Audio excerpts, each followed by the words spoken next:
Good morning, everyone. I hope everyone is having a good morning. Welcome on in. Oh, I haven't done a pin or anything today.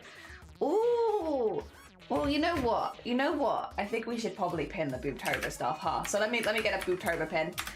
I would like to maybe add some stuff, but for now, yeah, because it's open. We'll do that one. That can be our pin for the day. Because to be fair, we don't really have like, well, we do have a prompt, but it's a very vague prompt today. So, I don't know, I think a lot of people are just going to be doing their own thing with today's, so if that's being the case, I feel like this is fine. This is fine. There you go. Fantastic. Otherwise, hello everyone. I hope you're all having a good morning. Hope everything is going well for you. Let me switch screens really quickly to here. Hello. Hello. It's the last day. We've done it. This is our day 30 of our 30-day embroideries. We do this again. This is our third year doing it, so and hopefully I can do it again next year. I really enjoyed it. This year. I was a little unsure early in the year whether or not we'd actually be able to take part fully, because I was like, we've got a very busy year. There's a lot of things coming up, stuff like that. But things ended up working out really well, and a lot of the busyness was before and after. So yeah, no, with this our last day, and then we've done it. We've done it. I do have next week we're going to be going through a lot of the embroideries we made, because I'm going to be backing them all and stuff like that. But yeah, I finished yesterday's one. If you want to see, I can grab it. I really like this one, actually. I think this one, it was not one that I was doing as the most complicated, but it's actually ended up being up there. I really quite like how this one's turned out. I don't know, something about it is very fun. This is the best thing about Chroma Core, right? Is the opportunity to experiment with different styles with very little consequence of like, I want to give things a go, I want to try something and see how it works and see if I can do it in a day and stuff like that. And if I can't, there's no real consequence. We do another piece of art the next day anyway, right? So very low consequences, but I've been really pleased that the style that I've been drawing in digitally is actually working really, really well traditionally. Like, this is so close to how I digitally draw things, and I'm really, really pleased with it. Really pleased. And I think there's been a few that I've done this year, which has been like experimenting with the style that I digital art in, and then putting it in traditional, and I really enjoyed it. I really enjoyed it. And Crab, thank you. I love the t-shirt, thank you. You can probably guess, I have a lot of Gouda tubbers. They're all good. I've got 3 more you can't see. The secret, there they are, secret Gouda tubbers. All the Gouda tubbers. It doesn't matter. It doesn't matter. Hell yeah, I love them. I love them. Any Gouda tubber merch I normally like. I nearly bit my tongue there. Oh, that would have been first 5 minutes of stream. Time to bite my tongue. Jesus. But no, this is the last day of Chroma. Now there might technically be another embroidery that I do for Chroma Core. It's quite common because there's winners, right? People win Chroma Core. Sometimes there's one winner, sometimes there's multiple winners. Whoever's in the lead, or however many people's in the lead, at the end of today, that's the winner. 2 seconds, I'm just gonna cough real quick.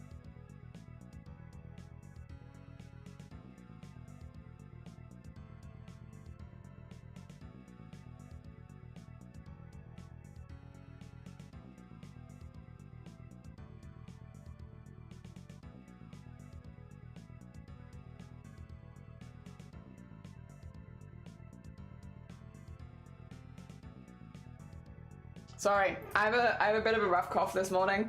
I stayed up a little later last night, and I think it's just catching up with me.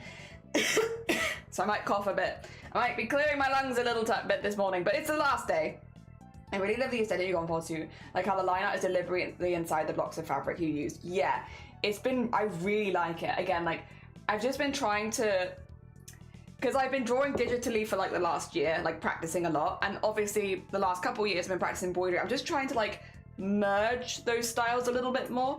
Before they were quite separate in like the way that I embroidered versus the way that I did digital art, but the way that I did digital art was originally inspired by the way that I did embroidery, but they kind of went in 2 different ways, and I like the converging, because there's been a few pieces. I mean, we're going to go through all of them next week because I'm going to have to back all of these, but I'm going to whack you in the other screen really quickly, just because it's a lot. There's a lot. This isn't all of them as well. A couple of them I keep misplacing, and they disappear somewhere. Like there's one.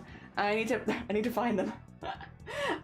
So I need to go through a few of those. But like, there's definitely somewhere like that one. I think this one's a little bit more subtle. This one does it to an extent, where it has like the same sort of line art. Oh, come on, camera, you've got this. I believe in you. The same sort of. Oh, goodbye. Same sort of line art that I do in digital. This one definitely has it. This one has it for sure. Not all of them do. Again, I've been experimenting, so some have this style and some don't. The clown definitely does. Very big piece. That's a huge one. That was a background for something else. I'd say the shark does, but it's a bit more subtle because of the lighter color palette. This one definitely does. This one's one of my favorites. But yeah, like the style that I do, you can kind of see it, like the style that I do digital art in, coming across and being in my traditional art. That was sort of my goal for the year, and I'm really happy with how it's actually going. Definitely, I did more of them in the second half of the event. Was there one in there? No. Oh, there was this one. This one's a very subtle one though, very subtle one. This one sort of, maybe not to the same extent, but yeah, there's a theme. There's a theme with a lot of these. I think out of all of them, this one, actually, to be fair, I think the most successful ones are the ones I've done most recently, which is good. That's improvement, that is. I'll take that. I think probably this one are the ones that do it the best, I think. So yeah, because like this one I'm really happy with. It was a really simple one. I was meant to just be doing simple today, but I think I really like how the line worked on that one. I think it's very cute. The one I did yesterday, I think honestly it works really well. This one's in a blue color, but I think it's still, the vibe is there. And then yeah, I think this is my favorite version of it. The octopus and the pot one I think turned out really good. I was so nervous about the color palettes because I thought the color palette was very similar to one of the pieces I've done that I'm not as keen on, which is this one. And I think the color palettes are similar, but I think it's the blue rather than the green. Don't think I like the green. Do think I like the blue. And like just like a slight green highlight on the edge I think is much better than like going full green. We're getting there. But yeah, no, it's been a very successful year. Like I've had a wonderful opportunity to practice, and I'm really happy with the stuff that I've done. So yeah, honestly, happy days. It sort of reminds me of the art from Rhubarb and Custard. Ooh, I'm not sure what that is. I'm gonna Google that. I'm gonna Google the art for Rhubarb and Custard. I'm curious.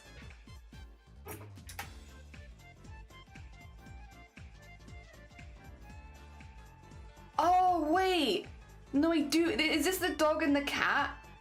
I feel like I've seen them around. I don't know what it is super well, but I do recognize the vibes. Hell yeah, hell yeah.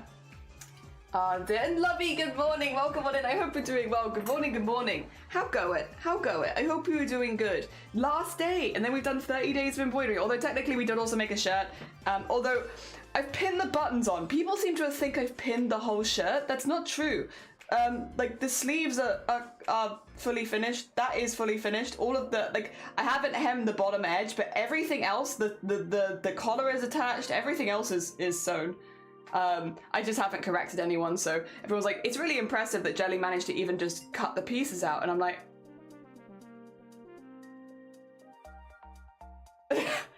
it's just the buttons. The only thing I haven't done is the buttons. Other than that, it's a very wearable shirt. But yeah, fair enough, you know, like, I can't be asked to correct anyone, honestly, it's fine. My background is that of a tailor, as what I do, so meh. Drawn with markers and it has very sort of wibbly wobbly feel to the animation. Hell yeah. When I was first getting into looking at more animation and like sort of like narrowing down my art style, Ed and Eddie was actually like a really big inspiration. Like me and Val were like hopping in a Discord call talking about Ed and Eddie and like how that I think would be the direction that I'd go for the same reason. Like the lines are very wibbly wobbly, so it works well for traditional. Yeah. I remember, yeah, when we were like planning the Iron Mouse animation, I was like, I think this is going to be the vibe because the lines are going to be constantly shifting if I'm doing traditional, so like why not make that a feature? Yeah. So that was very similarly the vibe. I'd love to do some more animation at some point. It's just so goddamn slow in embroidery, which is a stupid thing to say, but you know what I mean. Like, I'd love to, but whoa. They're doing okay, still working on outlining. I just can't wait to fill it in. Hell yeah. We'll be joining you in cross-stitching next week because next week is probably, well, the first couple days of next week, or no, the first day of next week, because next week I think I'm going to be streaming Monday, Wednesday, Thursday, Friday. But the first stream of, or at least first stream of next week, and maybe first two streams next week, we're going to be backing all of the embroideries. So I got a lot of embroideries to back. So we'll just be doing like a lot of that. And then the last couple streams of the week, I think I'll be doing cross stitch and maybe some crochet, just vibes, just vibey stuff. I don't want to do anything too intense, not after like the last 30 days, because I technically haven't had a day off in over a month now, and it's like, which is good, I like. And again, I like pushing myself and testing myself and seeing how far I can go and all that kind of stuff. I think there's been a couple of big migraine days. I got really unlucky last week with migraines, and the week before, to be fair. But I'm still very happy with how it turned out, and I like the piece that I've made, and I've still had enough hours a day where I can complete something. You can tell when I've had less time, but I've completed something every day, and I'm proud of that. And yeah, this is our third time doing it, and I think, again, this is my favourite year yet, which is what I hope. I hope that it gets better year on year. The only sadness is, I think this is year 6, and Chroma is only ever going to be like 10 years. Cynics basically said at the very beginning, and has said every year since, like, he's only running it for 10 years. After that, he's not running it anymore. So I don't know if that means that somebody else will be running it, or if it will turn into something else, I'm not sure. But Chroma, as we know it, will only exist for 10 years, which means we only have 4 more years left of it now. I think it's either 3 or 4 more years. So yeah, it'll be sad when it's over. I've done 3 years of it. I've really enjoyed it. I'll miss it. Although maybe I'll have other projects to do by then. Who knows? Dude. That influence definitely comes across. Yeah, it helps so much to be like, okay, there are other art styles that are already doing this, and we're gonna vibe with that, because it makes it feel less bad if like you do have a little like, oh, it looks a bit wobbly and stuff like that. So yeah, definitely made me feel a lot better about it. Emily, good morning, welcome on in. I hope you're doing well. Good morning. Very impressive, thank you. I'm very proud of myself. I really like the stuff we've made this year. I've made a lot of pieces that I really like. One of the things I will say, I'm gonna keep most of the craftathons secret, because I do have a plan for 8 days. I did have a plan for 7 days. I now have a plan for 8 days because I've refixed that. I just forgot that the first day existed, I'll be honest. It wasn't that I forgot the last day. I forgot the first day. We have a maximum of 8 days, and I have 8 days worth of plans. But I will say, because this is in the first day, which you get for free anyway, that's the whole 10 hours. The first day of the craftathon, one of the things we're going to be doing for like, I think I've scheduled like an hour for it. It might not take an hour, but I've scheduled like an hour, is to tier list the embroideries we've made for the last month, but it also gives people an opportunity to see any of the embroideries that they've missed, because we've made 30. The likelihood is you will have missed some. So we're going to do a tier list of them, going through all the embroideries we made, and so that if you did miss any, you'll see them then. But then also, I would be curious if my opinions line up with the rest of yours, because I definitely have some strong opinions about the ones that I really like and the ones that I don't like as much. I think I have a least favorite. I have a couple of least favorites, and I have a few favorites. I will say I like more than 50% of the work that I made for Chroma, which is always my goal, is to just like more than 50%, and I do like more than 50%. But there are some that I'm like, I don't love this one. I wish I'd done something very different, or I just don't think it turned out that good. So yeah, I have we're gonna be making a tier list. There will actually be more than 30 embroideries as well, because a couple of the embroideries are going to have like 2 versions. They're going to be how they ended up when I submitted them versus how they look now, because a couple of them had to be remounted and stuff like that. Just because I did them in individual pieces. Sorry, I need to cough again. It's very annoying. I'll be right back.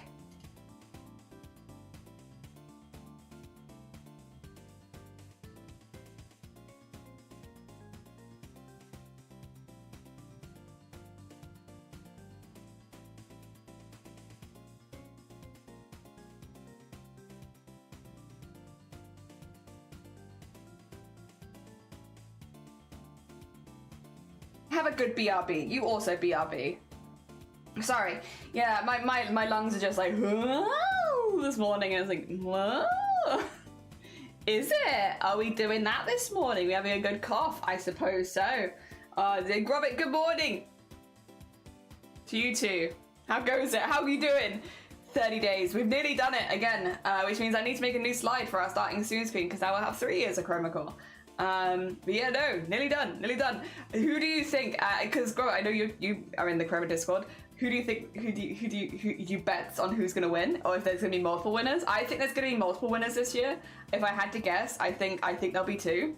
I'm partially coughing from all the lies. What lies? What lies? Wait a minute. What have I lied about? Wait, what have I lied about? I feel like I've been so honest. I think.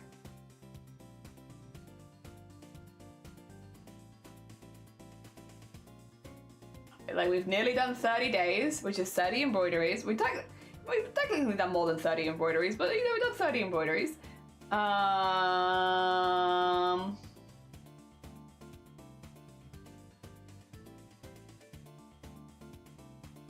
don't know. I genuinely am not sure. Oh dear. I don't know. You tell me. I don't know. Like, I don't know what you think I'm lying about. I actually don't think I've told any lies so far this morning. Not that I often come on a stream and immediately start lying. But as far as I'm aware, I don't think I've hidden anything so far. Cap, good morning. Welcome on in. I hope you're well. Oh, dear. Watching you in an anime right now? Nice. Oh, I swear to God. Oh, also, fantastic name, Meth Tilda. But also, I feel like I know who you're gonna say. It could be wrong. The community over on Twitch has an anime character they like to compare me to. I think Naka's gonna win. Yeah, I think so. My money's on Naka or Sammy. Oh dear. I don't know, maybe Double. Oh, camera? Hello? Maybe Double's gonna win again. It could be Double. Could be Double.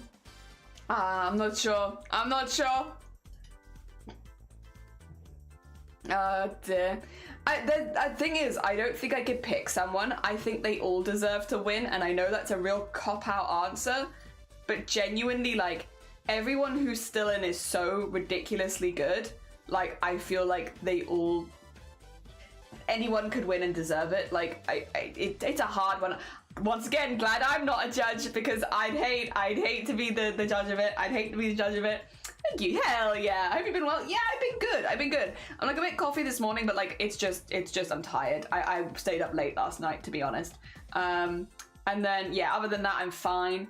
Tomorrow I get to go to a wedding. I'm really, really excited. It's a very good friend of ours who is getting married, and I'm very looking forward to it. It's also the only wedding this year where we haven't had to buy a hecking hotel or like a hotel place to stay for a couple days, because everywhere else we're like, let's zoom all over everywhere as well. I'll go everywhere to go see all the weddings. So yeah, it's nice. We actually get to go sleep in our bed at the end of the day, which will be nice.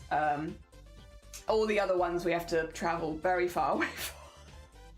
We're going all over the place for them, which to be fair is also nice in its own way. It's like mini holidays, which I'm not too against, to be honest. I don't mind taking a mini break, but yeah, no, this one we get to sleep in our bed at the end of it, which is nice.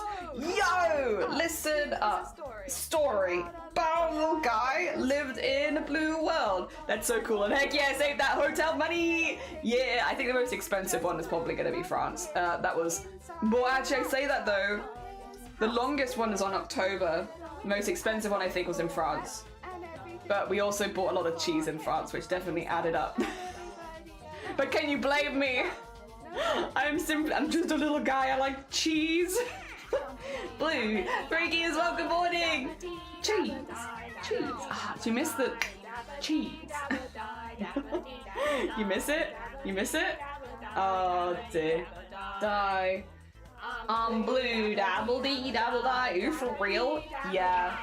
We had to buy some cheese while we were in France. It was very important. Otherwise, are we even doing France right? We're in like rural France. Gotta buy cheese. Oh dear. That sounds lovely. Yeah, it'll be nice. It'll be nice. I actually have as well. I've always, okay. Heads up. We blame Cthulhu for this. This is Cthulhu's fault. Cthulhu is not here to defend himself, but I am blaming Cthulhu. My favorite thing to do is blame people behind their back. But we blame Cthulhu. And they're not here to defend themselves.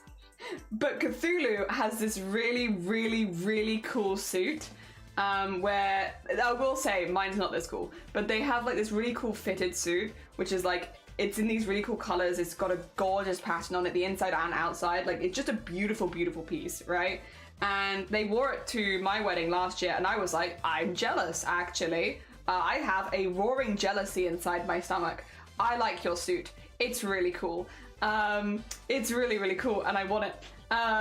So now I have, not as cool as Cthulhu's, because mine is just like a slightly lighter than navy blue. It's similar to that color, actually. But now I have a fitted suit, and I really like it.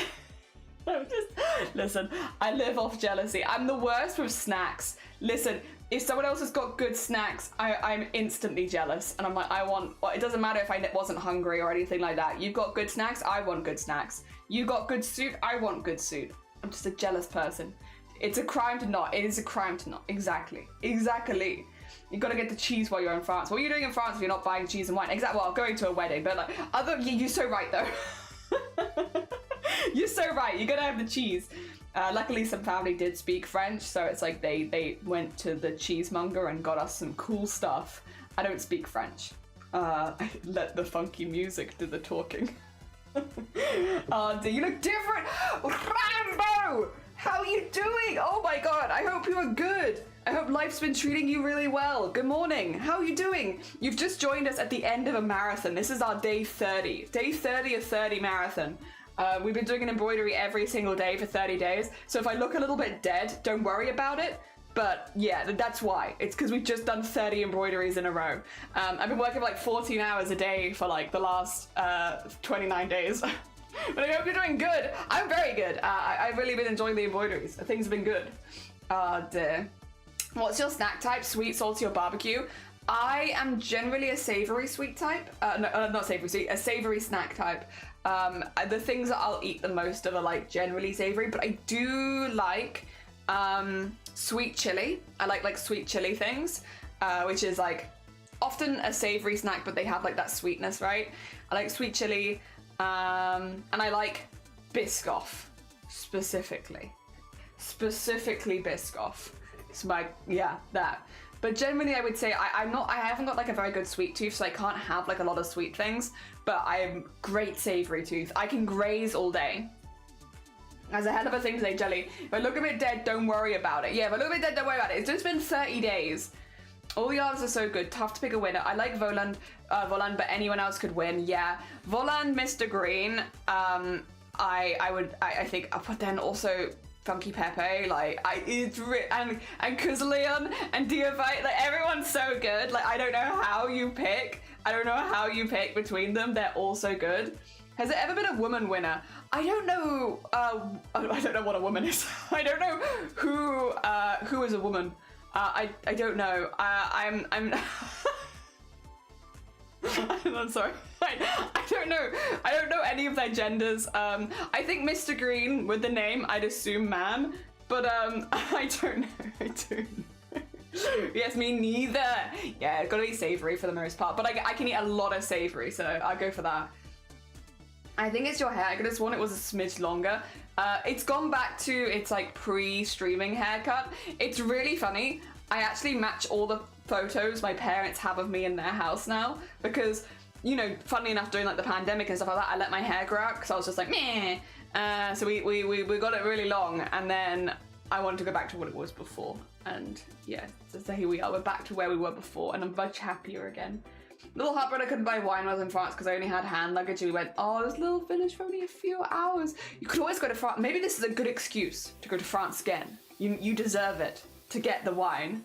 For $1, name a woman. Ah! Women, never heard of them. Yeah, I think artists are generally too LGBT for that question. So I don't know if they're a woman or not. I don't know. And I don't normally go into chats and ask, like, are there any women here? I had my first Tim Tam. Yes, because they do gluten-free. Yes, yeah. Have you done a Tim Tam slam? It's kind of gross.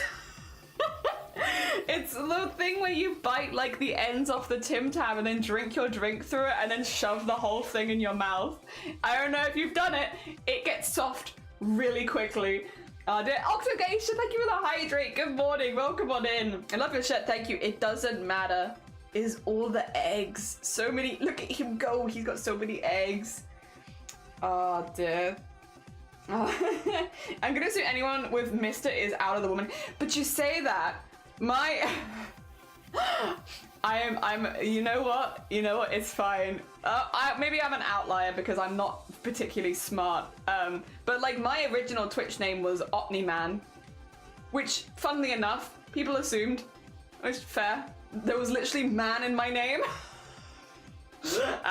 But maybe I'm just an idiot, you know? Maybe the problem is actually me. Oh, damn. Only required to do it. They hadn't done it themselves. They did. Rude of them. Lamau, no.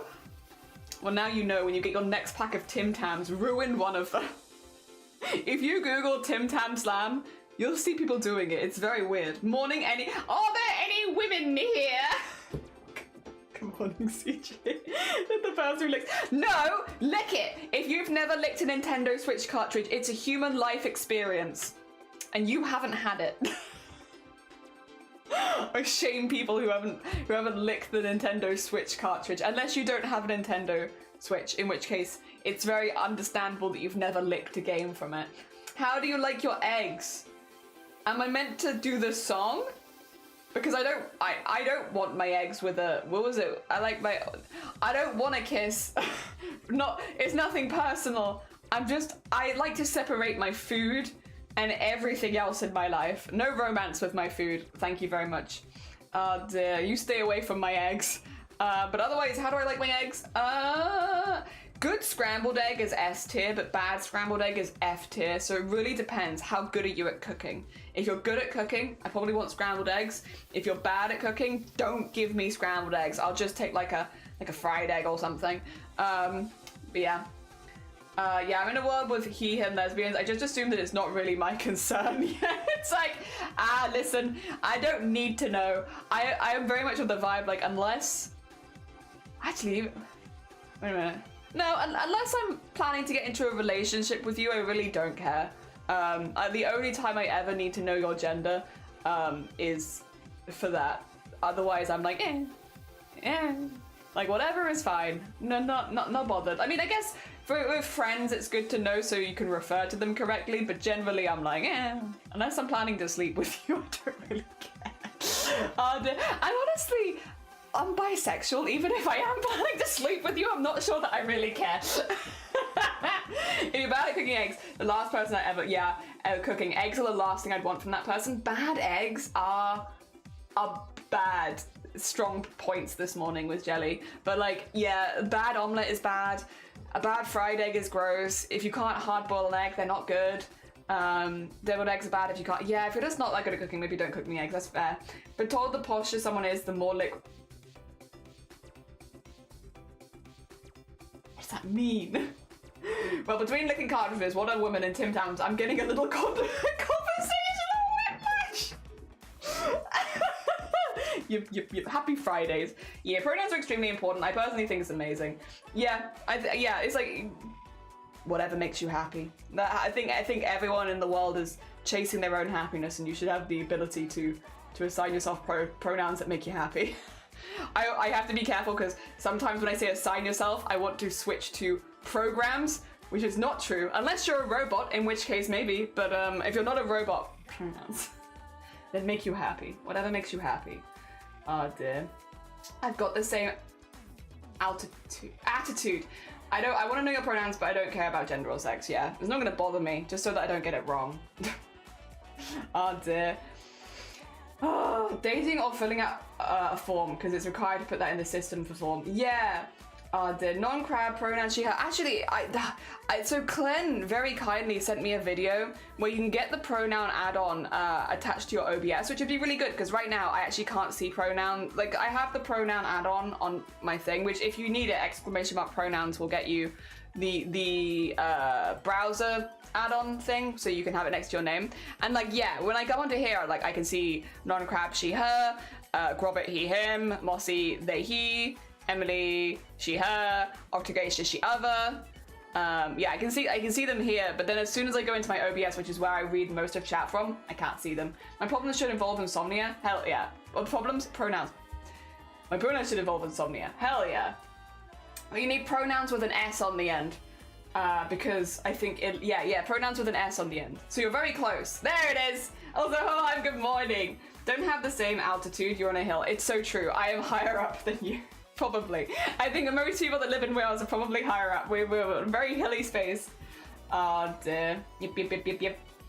Ah dear. OBS, get with the times, come on. Yeah, it's a little annoying. You can't, but apparently there is a way to set it up. I had been intending to set it up before Chroma, but then I got selected for Chroma, so I've just been a bit busy. But I mean, again, I can still see them. I just have to go across to the other webpage. It would be nice to have it here as well. Just makes it easier. Not that I very often refer to people by their pronouns in chat, because I'd normally be like, oh, Octogacia, so that you know that I'm speaking to you.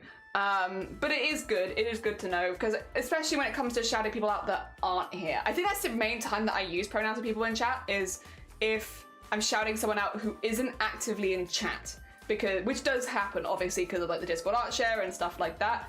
That's probably when it happens the most, and that's when it's most useful to know. Oh dear.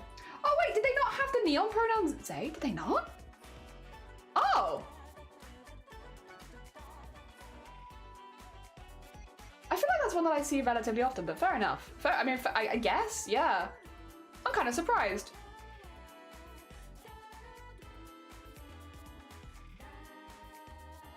Why are you broke? Oh my god, they don't. Whoa. Can you, like, submit a ticket for that? I feel like that's a relatively common one. Well, like, for neopronouns. Fair enough, though. I mean, other works as well. I guess people can always ask. Oh, dear. I think if I pop in, I should be in the any. Yeah, there I am. I'm still in the any. Dear Vince, good morning, how are you doing? I hope you're doing good. Good morning, good morning. I see it as more friendly one-on-one people talking to each other. Yeah, but that's the thing. I guess on Twitch, it's like I always refer to people by their name because it's easier, or on YouTube as well, but it's easier because like that way you know that I'm talking to you specifically out of the chat, or I'm responding to what's something that you said. So I normally put the name in, but then again, if I'm shouting people out and they're not here, then the likelihood of me probably talking a bit about them behind their back is true, where I'll be like, you know, I think Star's a good example of someone, because like for Star, I'll be like, oh yeah, Star's a very, very talented crafter. Let me show you some of the stuff he's done. and then go through all of that. And it's like, because often Star is gone by the time we do Discord art share, so I'll often talk about him behind his back, and at that point I'll use pronouns a lot more because he's not here in chat. So that is when I probably use them the most. Damn. You do it when you art share shoutouts. Yeah, I was gonna say, I think art share shoutouts is the most of the time. Like when you're in chat, I'm just responding to your message. So whatever your Twitch handle is, Holheim, yeah!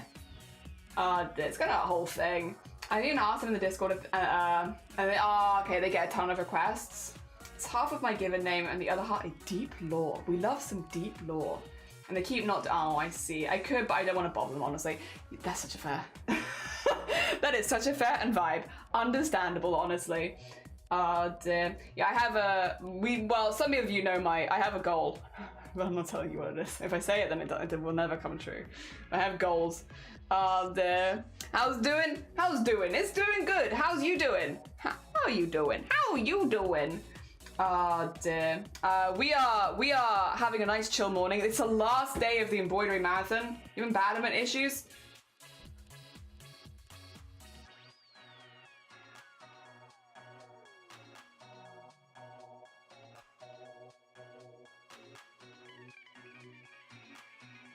And a baguette. I've lost the track of the conversation. It's a Friday, it's fine. Granted, Monsko and so many others, so it might not be worth the time anyways. Oh, that's fair. You abandoning Grobbit? No, you're doing okay. I'm glad to hear it. Hell yeah. I'm glad you're doing okay. Baguettes are good though. Baguettes are good. Hell yeah. Actually, most people in this chat use the pronoun stuff, right? Yeah. We're pretty, I like that. Hell yeah. Sick. Oh dear. Very cool. I wish I could see that through my regular setup and not just when I go to my extra window, because to get to the window where I can actually see it, there's also myself on screen, but at like a 30-second delay, and it's weird. I could like, okay, 2 seconds. I do this, and then I can hold hands with myself.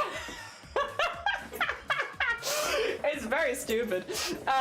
Dear. But yeah, it's very distracting to have like an image of me on the screen. I don't normally like to look at that. I mean, except for stupid stuff like that. Not that you can see me holding hands with myself, but I can see me holding hands with myself. Self-love is very important, you're so right. Do your hands hurt? So I was gonna actually say this. A couple of days ago, I started to lose the fight with my finger dryness. They're okay. I don't know how well you can see this. Actually, if I do this, boop. Can you see it? It's a little dry at the end. It's a tiny bit. So it's pinching the needle over and over again, because for embroidery, obviously there's a lot of needle pinching. It's that. There's a tiny bit of dryness at the end. It's not a crack or anything like that. I definitely haven't had a split in my hand, and I don't think that I will by the end of this, but it took about 27 days, and then on the 28th day I noticed, and I've been moisturizing them every single day and stuff like that, but naturally when you do the same thing over and over and over again, it does just rough the skin up a little bit, but yeah, that is it is what it is, but I think honestly to have got this far in the month and only to have a little bit of dryness, and only on one finger, my thumb is actually fine, only really on one finger, I think actually that's pretty good. So that's where we're at with that. If we were doing another couple weeks, I think I'd be in trouble. I think at that point I might start to notice like finger cracks and stuff like that, but given that today is the last day, we'll be fine. This will be gone by Monday probably. Yeah. Hell yeah. Self-love is important. Taking a break to paint my nails is so fun being able to. Oh, hell yeah. Enjoy painting your nails. You poked me in the eye. God, my finger looks weird. Poke him in the eye. Get him. There you go. I'm not at the point of self-love, but I am working towards self-neutrality, which, body neutrality and stuff like that, that's a really positive thing for a lot of people. That's a really good thing for a lot of people, right? Dear. I think, well, yeah, if that is like a good hacking goal for, you know, feeling okay about yourself and stuff like that. Like, I think everyone deserves to feel okay about themselves, but it's also a journey. It's a long, not always a quick one. I actually know how to do it. Pronoun extension OBS, it's in the non-mod view setting on the chat box, and then Franca. Yes, so I need to make, so it's the Franca face I need to update, I think, because I have a very old version, because it's not working on my end. But I've been sent a video by Clen, who's given me a walkthrough of how to fix my problem. How to fix all of my problems. So I'm not going to do it live on stream, but Clen sent me a video to watch off stream that I can, like, tech support along with. Don't worry. The only thing that stopped me is that I've been doing embroidery for 14 hours a day for the last 30 days. I'm exhausted. That's what stopped me. The idea of, like, I haven't had time to watch a video for fun for like the last month, let alone watch a video to actually sort stuff out. So I told Clen at the time, I was like, thank you, Clen. I'm going to do this as soon as I have a free day. And it's like, yes, I haven't had a free day so far, but I get that. Clen for partner, honestly, Clen for partner. I need to set up Clen's shout out. Clen, yeah, we were talking about it because we did a collab last month, right? And we were chatting about it because I was like, basically, I was like, I love the pronoun add-on. I think it's a really, really positive one. I just wish I could bloody see it. It's great when I'm in other people's chats, and that is honestly, but this is a stupid thing. The reason I know a lot of people's pronouns in this community is not from my own chat. It's from hanging out in other craft streamers and seeing you there, and then seeing you with the pronoun add-ons, because God, do I not see it on my own stream? And it's like, that's ridiculous. As the streamer, the person most likely to be calling out people's pronouns is me. So the person who needs to see it, well, everyone, but definitely me. So yeah, we were having like a bit of a, because I don't know if Clen had it at that point, I'm not sure. But anyway, at that point we were like chatting about it. I sent some links and such, and Clen was like, yeah, I'll have a good look into it, because it feels like that's something that you should be able to work out. And then like a week later, Clen got back to me and was like, I think I've seen the problem you're having and why it's not working. Give this video a watch, because it sounds exactly like what you've been doing. And it's like, you're right. So yeah, I will watch that. Probably, we'll see if it's this weekend, because again, I am at a wedding, but next week I should have more free time, because I'm not going to be embroidering for 14 hours a day, so after stream's over, my job is actually done. I can relax a little bit. We've got some prep stuff leading up to the craftathon, but like, it's mild comparatively. But yeah, no, I think, actually, does everyone in this chat have their pronouns set? Oh, not sleepy. There you go, there's one. Which is fair, you don't have to. Oh dear. What I will say, which I think is really nice, we have a lot of, well, of course we have a lot of LGBTQA plus people in this community. We also have a lot of cis people in this community, and it's nice when you see cis people who also set their pronouns, because it normalizes it, and I like that. More, I mean, it should be normal anyway, but it's nice to see people going out of their way to do positive, quick thing. It's nice. I mean, I'm not surprised. We have a very, like, as much as we are, like, massive trolls in this community a lot of the time, everyone's really nice. Everyone's honestly pretty chill with stuff like that. Oh, it's nice to see. I'm very proud of everyone here. I'm proud parent. Look at all you. All good beans. Look at all you good beans. Ah, dear. I have a lot of pronouns that some apply to me. Hell yeah. How you doing? How you doing, Giver? I hope you're good. Yeah, it's dumb to not have it on the creator's end. Those few spots are such a focus. That's very good. It's hot and dry, so my hands are just so dry. Yeah, I think that's the other thing. It's been really hot. It's not been dry here, I will say, but it's been really hot here. We've had like a heat wave. And yeah, it's just this one finger that has like a tiny bit of dryness on the end. It'll be fine in a few days. But like, if I was to keep going, I could imagine it having a problem. What I will say, which is not, it's not bad, but I did see this. So I was really nervous because when I noticed it was dry here a couple days ago, I checked the rest of my fingers, my fish fingers. I'll wet my feet. Thank you for the hydrate. Oh dear. I'm stuck here on this one-way street. Oh dear. Around the start of my transition, I unset my pronouns everywhere because I didn't want to misgender myself, but at the same time, I didn't want to come before I was ready. Super fair. Super fair. You gotta feel safe, and you know, again, like, it's whatever makes you happiest. Even if you are like having some changes going through a transitional period, whatever makes you happy at each point of that, that's good. The one that makes you the happiest. Which, if it's nothing, perfect. If it's all of them, perfect. Happiness. Oh dear. If your finger's too dry, you can watch.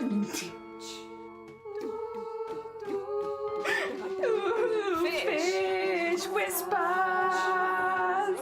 Well, that's all I can hear. he whispers to me like a fish. And oh, well, you know.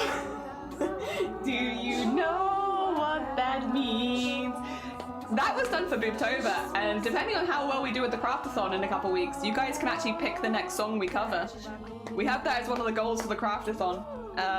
Yeah, you can pick the next song for Booptober. Last time you guys picked the goddamn Wii one, but I'll let you do it again.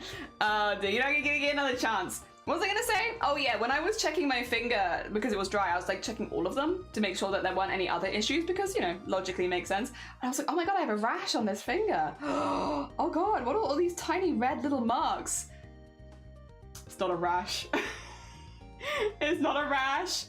It's tiny needle holes all over the end of my finger from me, because this is the hand I put behind the fabric when I'm stitching it. It's not a rash. It's tiny. It's just like 30 tiny little needle holes. I just don't notice me doing it.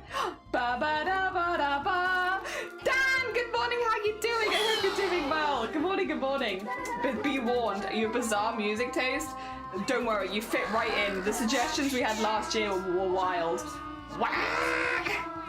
Thank you for the 100 bits in the whack. We have kind of weird music taste. Oh my god. Oh my god. Oh damn. Anyone here love Willwood? Willwood what? Willwood? Wait, I need to Google Willwood. I don't think I do know of Willwood. Unless I do, which sometimes it's like, I'm like, I have no idea who this is. Who the hell are you talking about? And then I Google it and I'm, oh my god, is that a ferret? Is it a rat? Cute. Wait, they're a musician, songwriter, comedian. Everything is a lot. True. Selfish. Good. You should be a little selfish. The normal album, and in case I make it, oh no.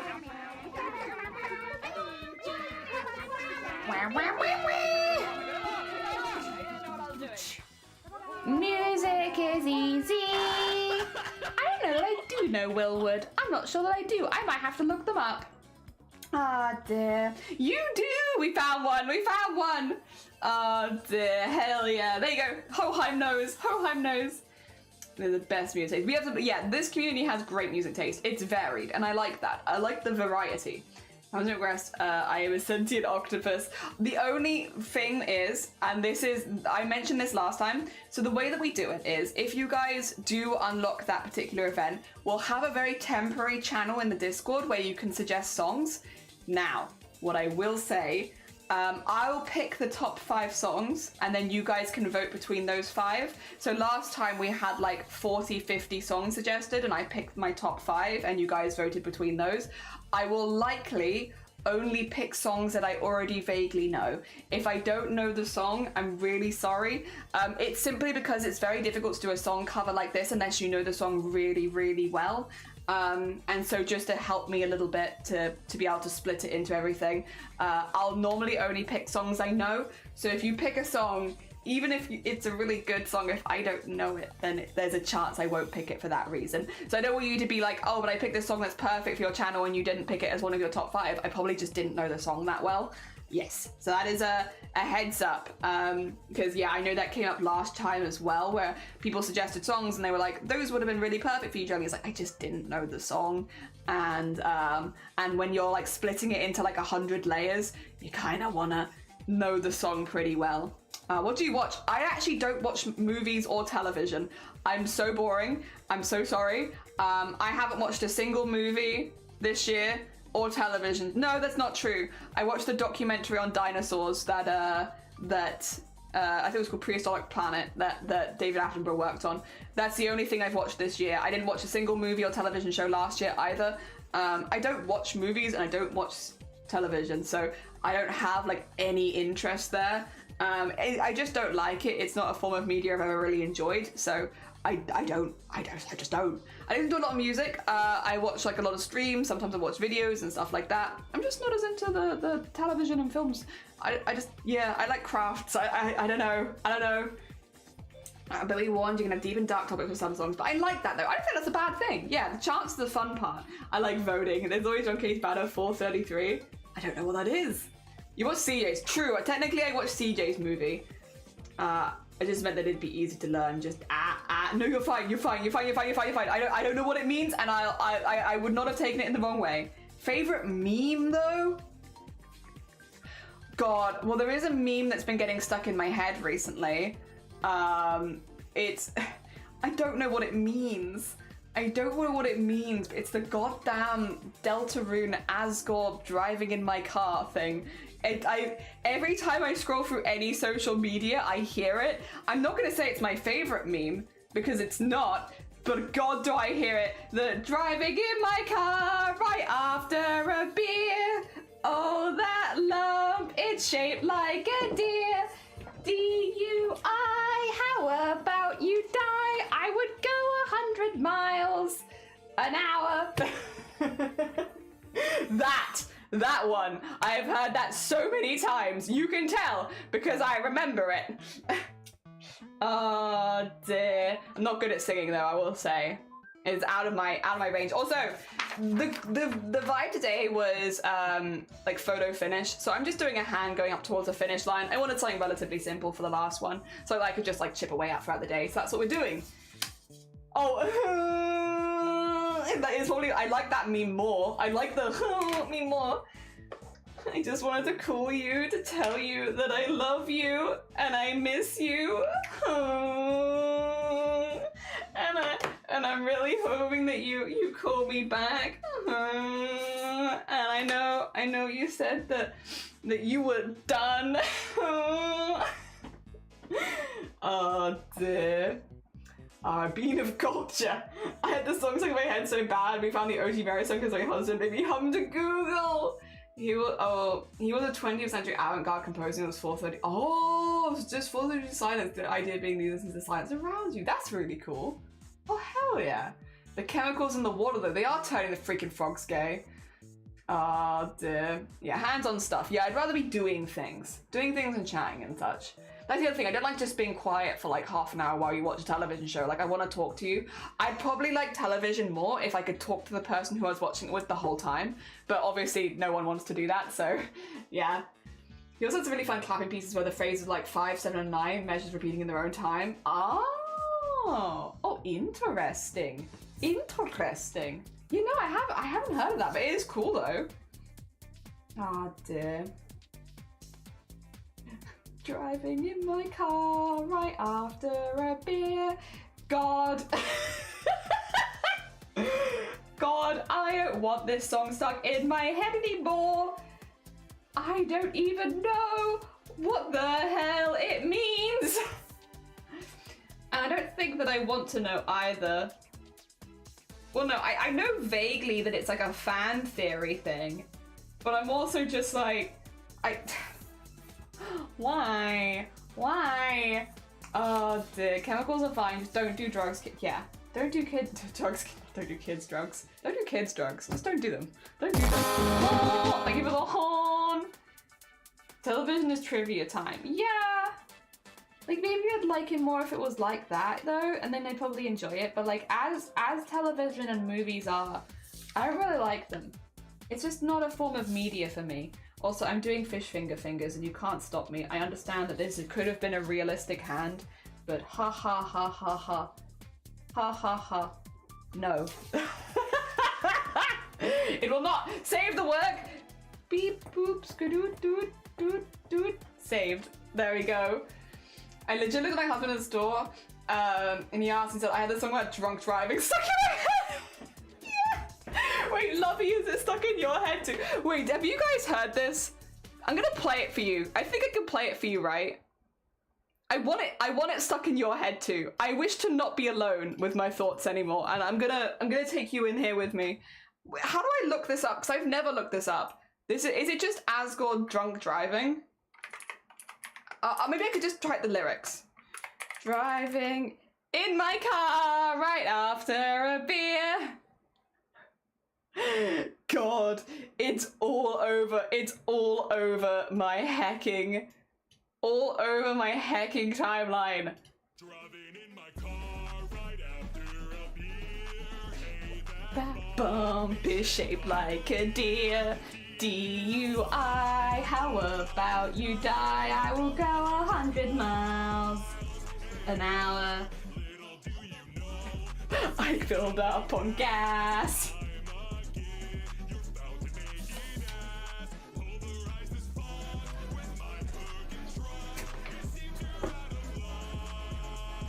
Like, what is it? Like, what is this? Sun in the corner saves every beautiful drawing. It's so true. Although I'm going to be using a galaxy print in the background and have the bright part of the galaxy up there, and then have this be like the finished ribbon. Yeah. God, it's looking like giving alcohol to children in my head since my friend's birthday party. It's so bad. It's social media, lovey. I promise. It's been everywhere. It's been everywhere. There is, like, maybe you've heard it in the stream, or maybe, yeah, like, social media is where I've been hearing it a lot. Like, people have been doing that animation meme of it and, like, drawing themselves. I've seen it in Chromacore. That's it. It's in Chromacore. There's someone did this animation meme as one of their entrants in Chromacore. Like, it's everywhere. It's goddamn everywhere. Heckin' driving in my car right after a beer. Hey, that lump is shaped like a deer. DUI, how about you die? I will go 100 miles an hour. Little do you know, I filled up on gas. I'm not gonna sweat through the swearing bit. Your price is heck. Like a truck. Oh god. Truck! Oh dear. Yep. See, we seem like we've... Nah, this meme will have passed. This meme will have passed by the time Boobtober comes around, I believe. There's no way people are gonna ask for this one. Because I think by the time that, like, memes online go so quickly, I think by the time that Boobtober actually, like, rolls around and such, I don't think it will still be the it meme. I want to assume by that point, people will have got a new meme. Also, considering this is fish finger fingers, I'm actually not too mad with this. This is fine. This is a fine hand. I did model it off my hand, but, like, also this is a fine hand. That's fine. Because, yeah, it'd be like that. Oh, actually, maybe we'd have the whole thumb. Yeah, you can have the whole thumb. There you go. Driving in my car right after a beer. Hey, that bump, it looks like a deer. DUI, how about you die? I would go 100 miles an hour. So stupid. Little do you know, I filled up on gas. Who the hell made this? The song is Heroes of Whiskey. Oh, they're not enough fingers to be one of my hands. You need extra fingers. Good fish fingers, yeah. The way that I draw my fingers are like, they're like blocky as hell. I like that. How are you gonna draw that? I can't even sketch my coffee table. Aww. Fish finger hands is really easy. You kind of just draw like, I'm not gonna use this space. I'm really sorry, this is gonna look very stupid, but like, for like this kind of pose, do like a dink, dink, dink. And like, you can have that's where the finger's going. And then have like that going to the finger. So you have like a little like diamond shape, right? And that's the base of your hand. So with the idea that this is gonna be one of your fingers, I'll do it like that one. And then you're gonna have the other ones going behind, right? And then we'll do this one at a slightly different angle because this one will then come down and you'd have like that. So yeah, then you have like, build them up with like just big old squares. There you go. That's a nice square hand. And then, there you go. You probably wouldn't see the other two, but then, yeah, you have, and then you just bring it down together and then hand. Actually, I'd probably put that to there. And they're all like, yeah. It's a slightly different angle because I went for a bit more sideways. But yeah, that shape. That's the shape. That's the good shape. Oh dear. Yep. You want the most versatile meme or one that relates to us most? Has anyone remixed the I love you and I miss you song? Has anyone remixed that? Oh dear. I don't know. I guess the one that relates to the stream the most. Because otherwise there's a lot of older memes that I'm like, but it wouldn't make any sense here, right? Like, they've got a lot of staying power, but does it make sense in this community? Arguably not really. Just a lot to consider and think about, isn't it? Little do you know, I filled up on gas. I'm gonna get without making ass. Pulverized as heck with my burden track. Guess you're out of luck. God, it's so silly. Have you heard that one, Grobbit? And everyone else, how many people have actually heard that meme? I know it's me and Lovey have heard it. How many people here have actually heard that meme before and are not just like, you know, being like, yes, yes, Jelly, very nice. How do I need my hands are AI generated? Oh, and you are no, your Uncle AI. And then I could, nah. We want it to be like a thing that's already existing. I don't want anyone to do anything like that for it. Plus, if we were doing that, I would do it myself. I'm literally remixing a song, so it's like, if that was the case, that would be something that I would take on as part of the challenge, if that makes sense. I wouldn't have anyone else do it for me. Been kind of a consistent of like, nah. We've had it before, people were like, why don't you have other people come help you do it? And it's like, one, because that's kind of a pain. I do record directly into the program, so unless you're in the house with me, it's kind of annoying. But also, it's just not kind of how we do this. It's just not the vibe. Oh dear. Block hands, yeah, blocky hands.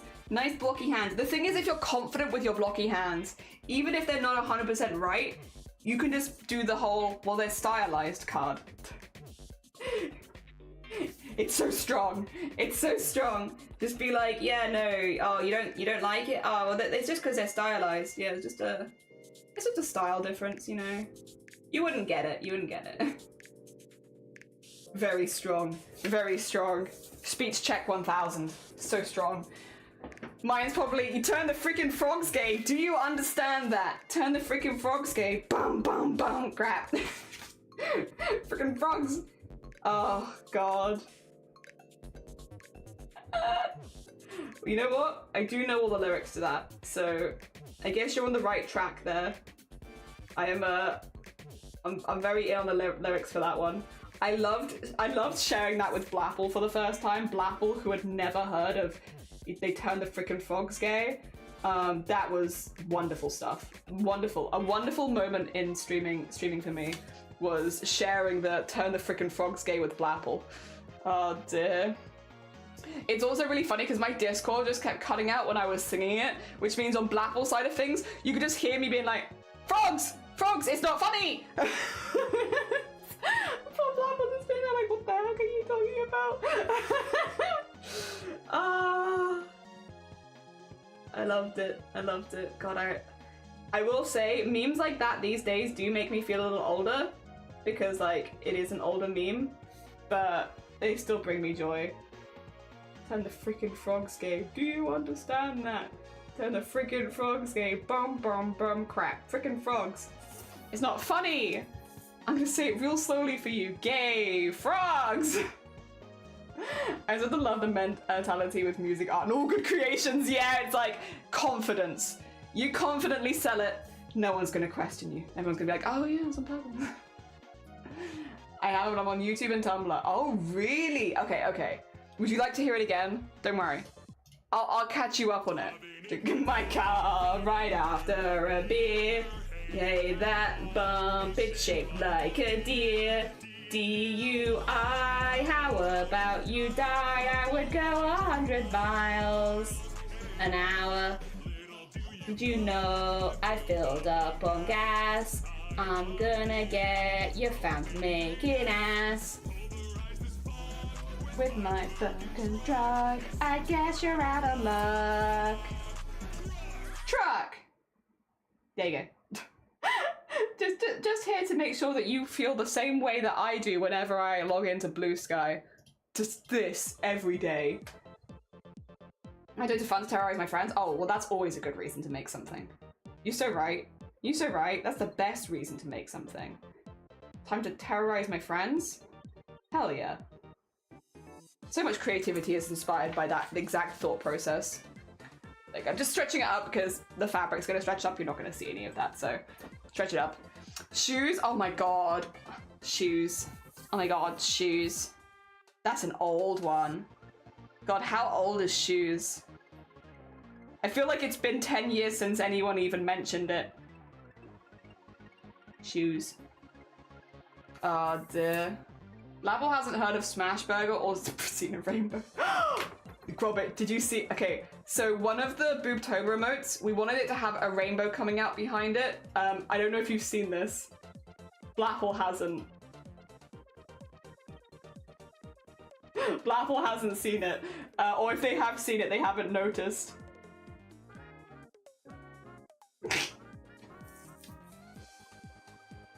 The nice thing about making the art for your own community stuff is you can be a troll, a trolley troll, little trolley troll to your Twitch friends, like Blapple. That's the rainbow heart one, yeah. Oh dear, yeah, definitely a rainbow heart. Oh dear. Good morning, Horizon. There's also the Weevil and Bob classic. Badger, badger, badger, badger. Yes. Mushroom, mushroom. I like badgers. I think mushrooms are cool. I'm not like the biggest fan of eating them, but that's okay. That being said, I had enoki mushrooms earlier this year and I actually liked those. So maybe it's just the type of mushrooms I've been having, which honestly with British cuisine, it's probably that. It's probably that. Probably either the type of mushrooms or the way they've been prepared. It's probably not mushrooms themselves. Yeah, this is the finish line, by the way. That's what we're going for. A vibe. A vibe. Dear. Oh my god. I love that. It's subtle, right? It's subtle, but it is there. Dear. Orange, red, and blue. Snakes I'm less keen on, to be fair. Shiitake mushrooms are peak. I've never had a shiitake mushroom. Enjoy your current youth. Oh. I'll enjoy. Oh dear, right. We need to get this onto fabric. So, I've got a couple fabrics. I'm gonna be doing the hand in this kind of like, you know Sailor Moon transformation when their whole body goes pink? Here's some fabric that reminds me of that. Dear. This is Moon Prism Power kind of fabric. So that's going to be the color of the hand. We're going to use the Galaxy fabric again because I've used it for a lot for Chroma Core, so it feels right to use it on the last one. But I'm specifically going to be cutting the Galaxy fabric near like a lighter spot. So probably, if I had to guess, around this section or something. Somewhere where there's like a lighter section at the side, or maybe like here where I can get that going into it. Just somewhere which is like got a bit of brightness to it, and then it is like color changing. Maybe even honestly, this one, I haven't had a reason to use it, but that might be like the one we use it on, could be that. But yeah, we're gonna use the Galaxy fabric with the Sailor Moon stuff on top of it. And then the finish line I'm gonna be doing in neon pink, and then like the black that we'd use to outline. So very, very bright, because I think it'll pop nicely with those colors. Yes. Yes. That makes sense. Do you feel on board with what we are doing here today? Everyone understand? Everyone's taking notes? I hope so. Give me 2 seconds. We're gonna have like a little sip of drink. I'm not here to rush today. But yeah, that's because I don't know who's gonna win. I wasn't sure, and I would love to draw all of the hands of the people left in, because literally I think anyone could win, or like tie for first at least, right? I think. I'm gonna giggle at that later. That's fine. Let me have a little peek. See at the scores on the doors. Yeah, anyone technically, okay, because there's 3 points, 2 points, and then 2 1 points. If Dunk gets 3 points, if either Phantom or Sven get 2 points, and then Kuzalion and Mr. Green get 1 point. If that happens, there would be 1, 2, 3, 4, 5, 6 winners. Which is why it's been difficult. That anyone physically could win today if everything works out well. There could potentially be 6 winners. With the way that the scores currently stand, I believe. Because yeah, even though Dunk Dunk is at the moment with only 1 point, because the maximum you can get today is 3 and the leader has 4, they could tie for first place if both of the other winners don't get any points today. So if Funky Pepe and Voland do not get any points today and Mr. Green doesn't get 2 or more, and Kuzaline doesn't get 2 or more, then yeah, Dunk Dunk could technically tie for first. How do one get points? I would say, if you're curious at this point, Ho-Hi, !chroma, it's at the bottom of the screen.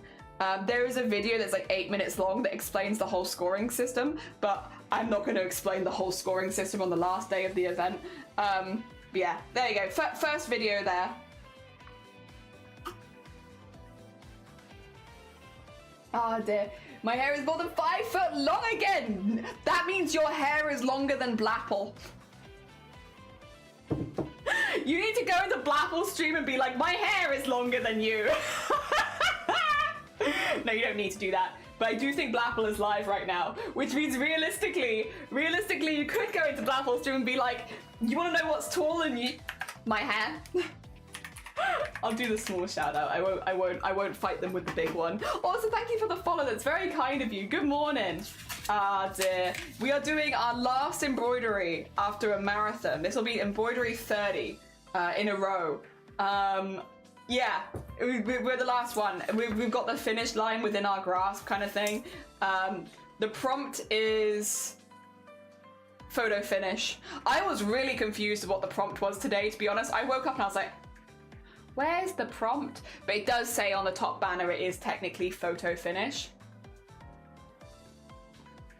You can bet one set going right now. Hell yeah, do it. Be like, you know what's taller than you? My hair.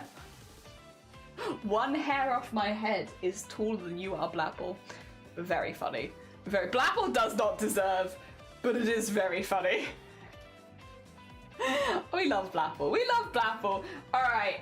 What do I need to do then? I need to trace some things. So actually, I probably am not going to bother tracing the background. I'm probably just going to trace these bits because I can place them anywhere on the background. I don't need to know exactly where it is. So it's mainly just the hand and the finish line. I will say again, like I might do an extra embroidery on Sunday off stream because I kind of like, you know, embroidering whoever actually ends up winning. And I genuinely have no idea who that's going to be because, like I said, there could be 6 winners potentially if the scoring works out like that. It would be quite surprising, but it could technically happen. So yeah, it's really hard to say who could win because technically anyone could win. But yeah, I still want to do a whoever ends up winning kind of piece. In the end, I've done it every other year, so it'd be nice to do it this year as well. Whoever that is, or however many people that is, because that's the other thing, is who wins, but also how many. How many winners will there be? Right, let's get our Sailor Moon fabric. And then... God, it's stuck in my head again. Driving in my car right after a beer. God damn it, social media. Ah! Oh dear. One day I would like to be able to do the entirety of stream with that kind of voice. I think people would hate it. But I want to do it one day. One day. I think right now, if I try to do that voice for a whole stream, I think my voice would get tired by the end. Maybe it's just I need to get back into D&D and stuff. Because I did used to like playing goblin characters and I would often do voices for them. Maybe this is my get back into D&D jelly. I don't know when the hell I'm getting back into D&D. Because God knows I don't have a whole lot of free time at the moment. But maybe. It forced me to practice. Here we go.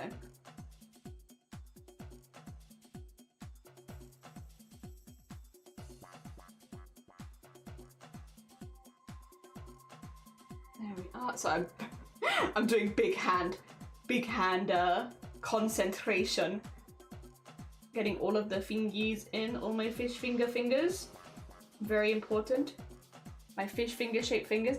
To be fair, this best represents how I draw myself. I like to draw myself as a little blocky bean. I think it's interesting. The way that artists show themselves or like portray themselves, if artists draw themselves at all, I draw myself in one of a couple of very specific ways. Either the VTuber model sometimes, like just a jellyfish, or like a little blocky guy. And I like being a little blocky guy. Little blocky guy. That's pretty fun. Okay, cool. That's the hand. We will have to go a little larger than I've drawn it, but that's okay. The hand is there. Let me snip out the basic outline so that I can take it from this. Is that an egg? Is that an egg for me? For me? Oh dear. Done. Tell her, braid my hair. Go braid your hair. Excuse me. What? What? Also, Blackle, go back to your stream. You're live, aren't you? Go back to your stream. I hope you're good. Enjoy your stream. Guys, did you know Blackle's a very talented streamer? And did you know, I'm pretty sure they're live right now. Blackle? Live right now on twitch.tv/blackapplecreative. Did you know? And they do leatherwork and painting and sometimes gaming? What? Dear, how cool is that? How cool is that? It'd be even cooler if you went and checked them out. Also, Blapple, driving in my car right after a beer. Hey, that lump, it's shaped like a deer. DUI, how about you die? I would go 100 miles an hour. Little do you know, I filled up on gas. I'm gonna get you found making ass.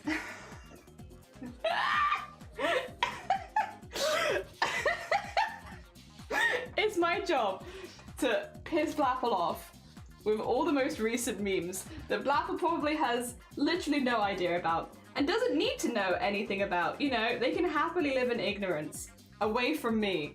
But if they come into my space, I have a job, and that job is this. It's to just pepper them with memes that they don't care about, and they don't need to care about. I'm gonna send it to them in their DMs later. I'm gonna get this song so stuck in Blapple's head, they're never gonna be able to think of another song again. They're just gonna think of the goddamn Ascord driving in my car right after a beer, or driving in my truck right after a beer. Hey, that lump, it looks like a deer. DUI, it's so bloody catchy. I would go 100 miles an hour. Little do you know, I filled up on gas. I'm gonna get you found making ass. Pulverized as heck with my Bergen truck. I guess you're out of luck.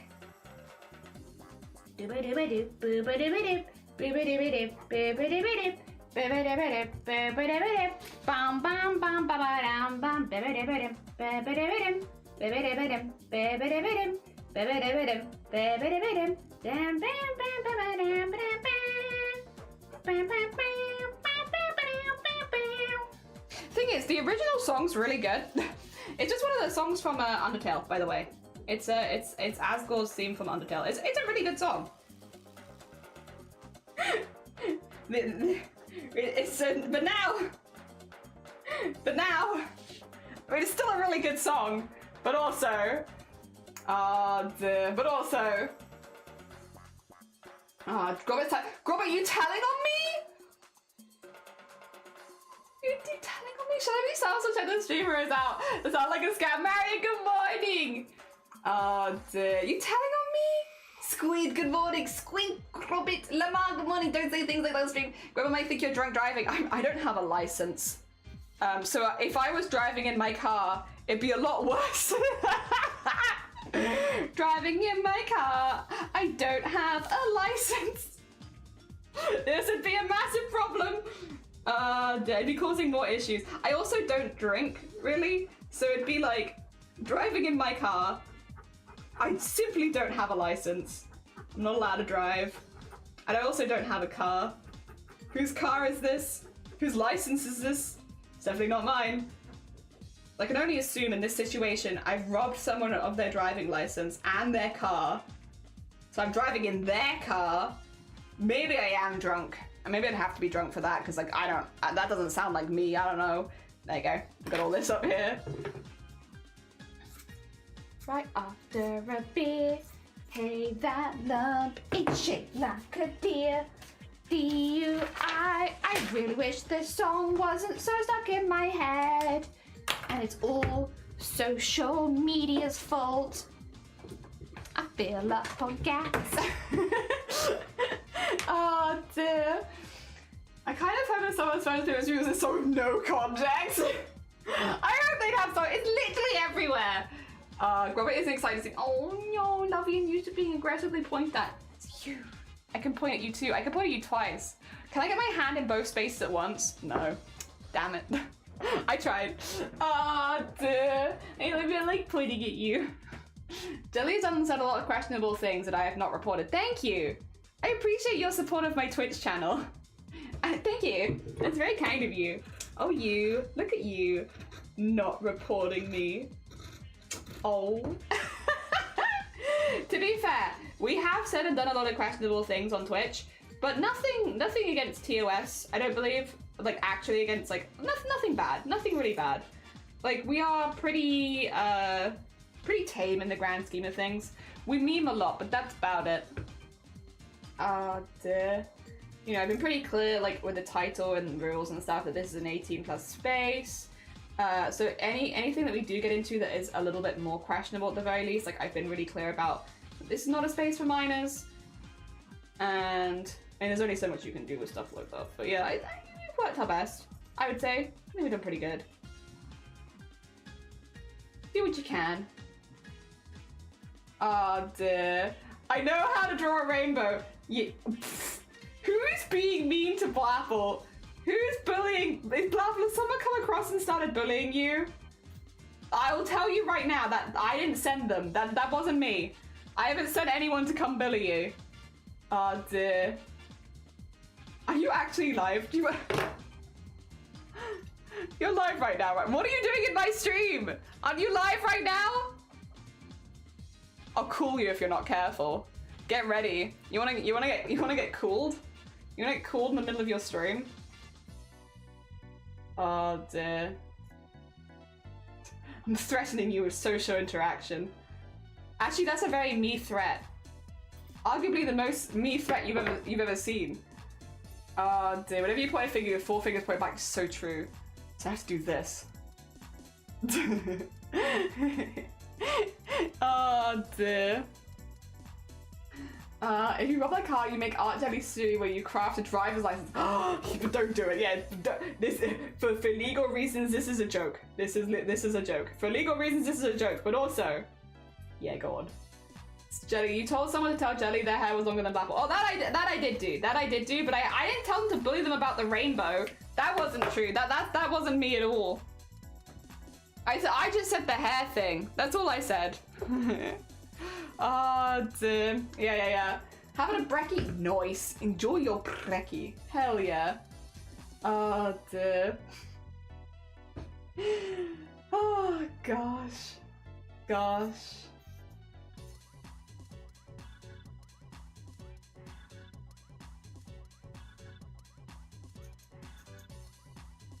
There we go. Oh,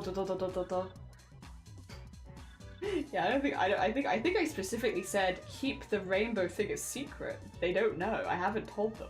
I think it's subtle. Has anyone told on me for that? Hopefully not. I kind of want to reveal it after Boobtober, but like, you know.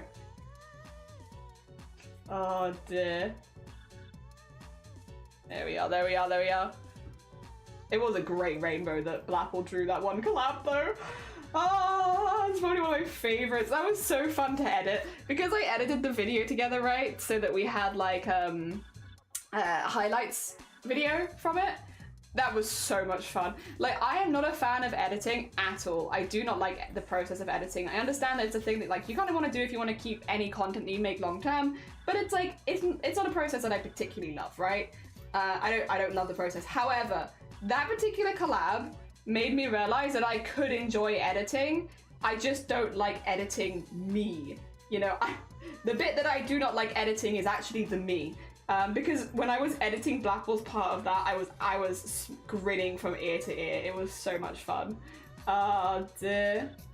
I do need to get back into editing again, but I'm giving myself like a bit of a break while I'm doing all the chroma core stuff, just because this is like such a full-on project. I don't want to have to like worry about doing extra things while I'm already doing a lot. But I would like to edit some more stuff and like, you know, basically just do streams with the plan of going into them like, we're gonna make some stuff out of this afterwards. That would be nice, but yeah, I also would then have to plan some streams for that, which I guess we have the crowdathon coming up where I am gonna be doing some unusual streams, but the thing is, because I'm gonna be live for like 10 hours a day, I'm probably not gonna wanna, you know, edit after that if I had to guess. Maybe I'm wrong, maybe I am going to love that, but yeah, probably not, probably not. All right, get that in there, and then get this in here. We're going to be using, I think, dark blue again today. I could use black, but I think I'm fine with using dark blue. Just, you know, it's a little less harsh than black, and it's still like a nice dark color. But against all these like slightly brighter colors, I think probably that'd be better. All right, that's our pieces. I told you there really wasn't a whole lot of pieces to cut out for this one.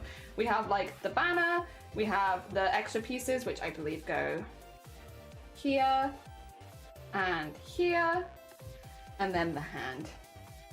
Yeah, that's it. Quite a simple piece. I wanted it to be simple though, because we've worked pretty heckin' hard this month, and it's just nice to have a piece that I don't have to think about as much. Maybe I could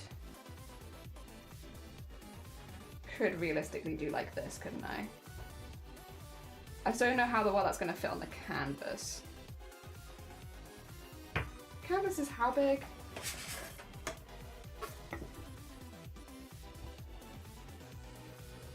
Oh, canvas is really not that big actually. Oh god, canvas is really not that big. My god, this is huge. Whoopsie. Thing is, that's... I like that, but I don't love it anyway, to be honest. I like it, but it's a bit big. I don't know if I'd prefer to have like a more zoomed out version. So I've got all this galaxy print. It's just finding the bit of the galaxy that you actually want. There's a lot of very different pieces. See, I'm tempted by this piece just with it having like that bit in the corner sort of thing, because I do think that would fit the color scheme really well. You know what? We might do that. We might. Yeah. Did we move all this to one side? Okay, get that there, get that there. I think we might take this bit. It's like a little bit more subtle, but I think it vibes. I think it vibes better with what I'm kind of aiming for this one. I don't really want the massively bright color. I kind of just want a vibe. And this feels like a vibe.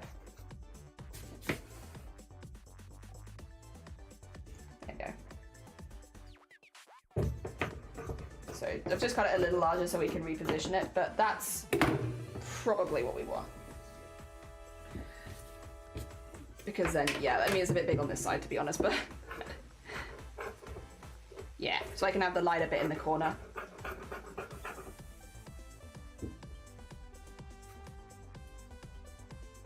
Cool, cool. Oh dear, Happy Becky doesn't write was actually writing a bunny character. Oh, nice. Hell yeah. Of all the galaxies, you guys are what I want. Oh, Somone, how are you doing? I hope you're doing good. It's the last day. The last day, Chroma. I'm going to miss it, but at the same time, I am kind of at a stage where I'm like, I could go for a day off, you know? Like, I've had a really, really good time doing this every day, but I could probably go for a day off at this point. Like, I've been going long enough. I could go for some free time maybe. Let's get that there. I do need to get this kind of more like this, I think, so that it sticks in. This is meant to be the corner though. Like that maybe? Could have them much closer. And then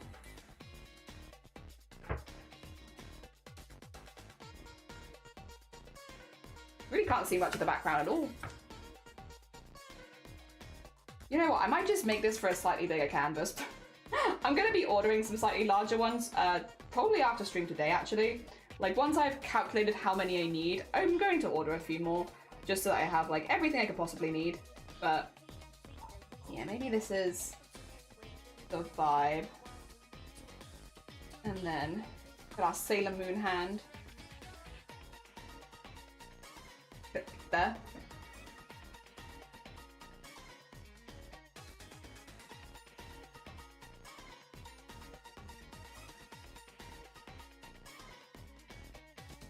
There we go. It's hard to imagine it, but I think that is probably right. The only thing I will say is I don't know if I love... I might want to move this down a bit so you can see more of the pink behind it, you know? There's that beautiful galaxy bit. It'd be a shame to not see it.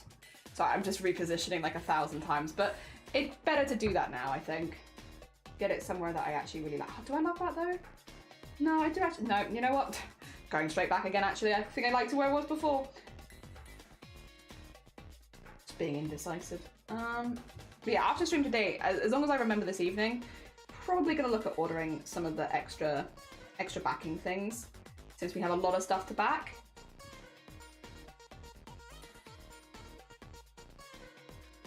Yeah, I think this does it.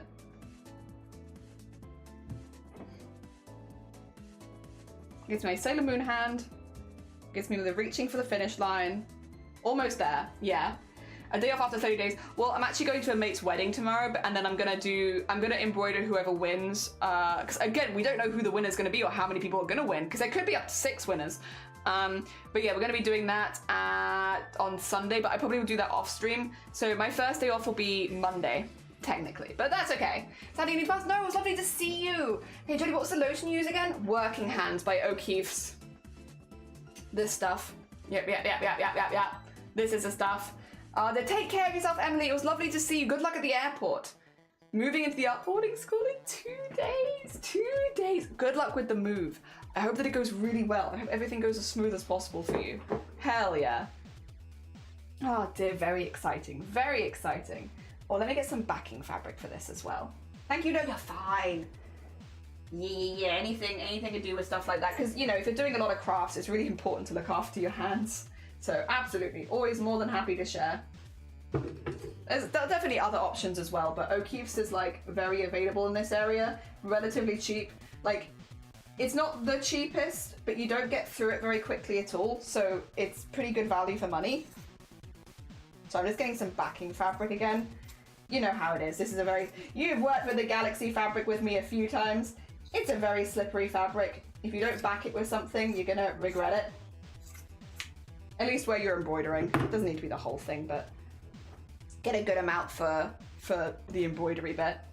Have a lovely luck, Roz. Take care of yourself. I'm heckin' scared, honestly, and nervous. Oh no, summon it. Out of curiosity, you don't have to tell us, but what are you nervous about? I can't say that will necessarily ease your nerves, because at the end of the day, it's a big change, and that's a super normal thing to be nervous about. But if it helps you talk it out at all, more than welcome to. All right. Gonna check the local store for it. So O'Keeffe's do like a pretty big range. The one that I used to get was like a tube, like a long tall tube, and it was very thin, like a much thinner consistency. It was still really good.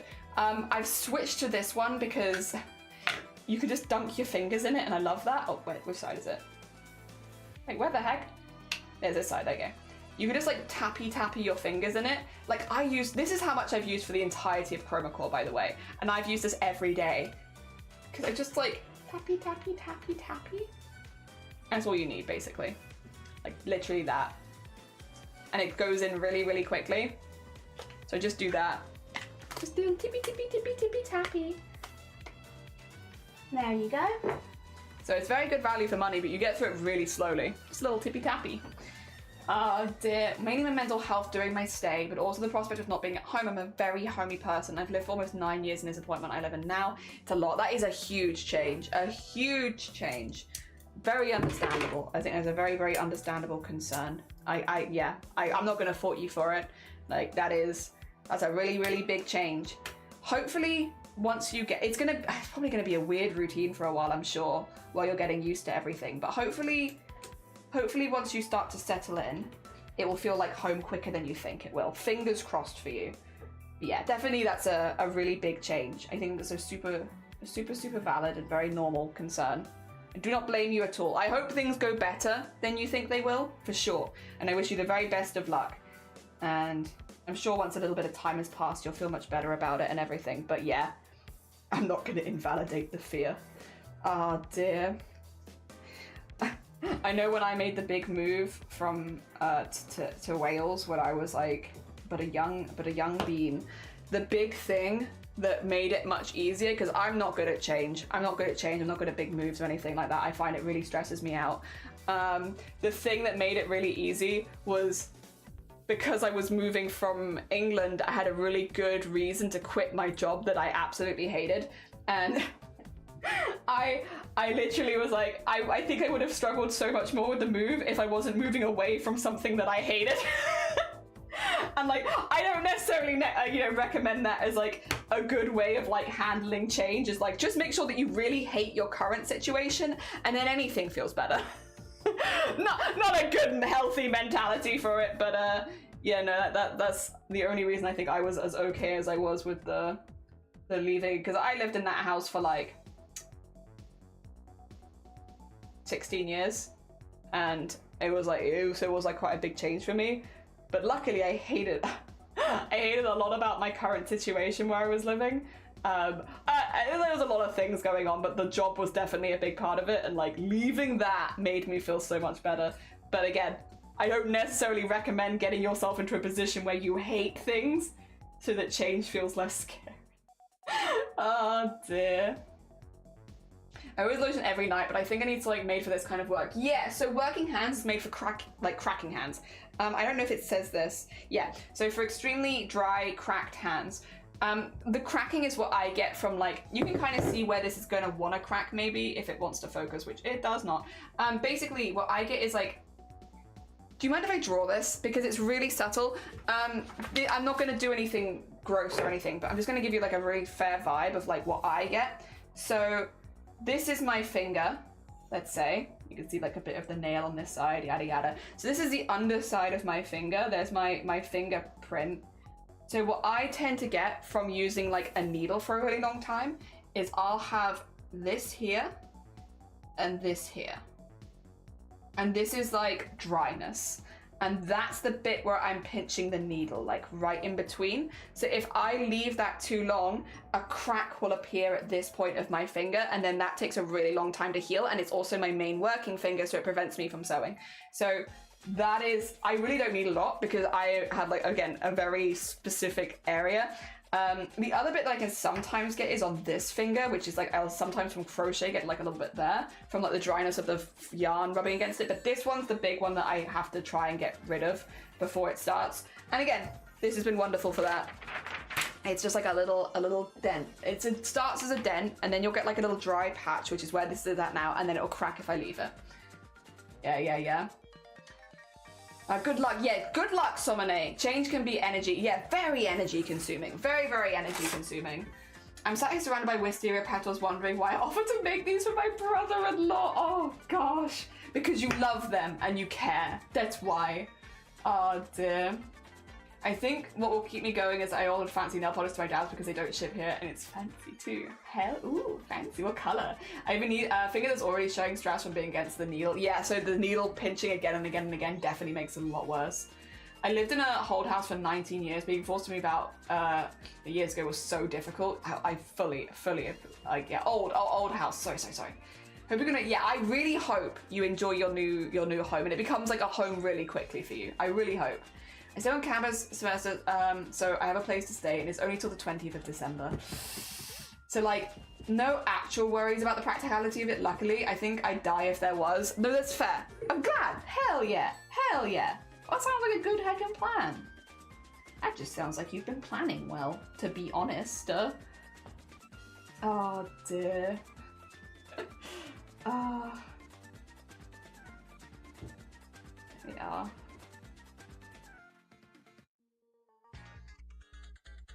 There we go.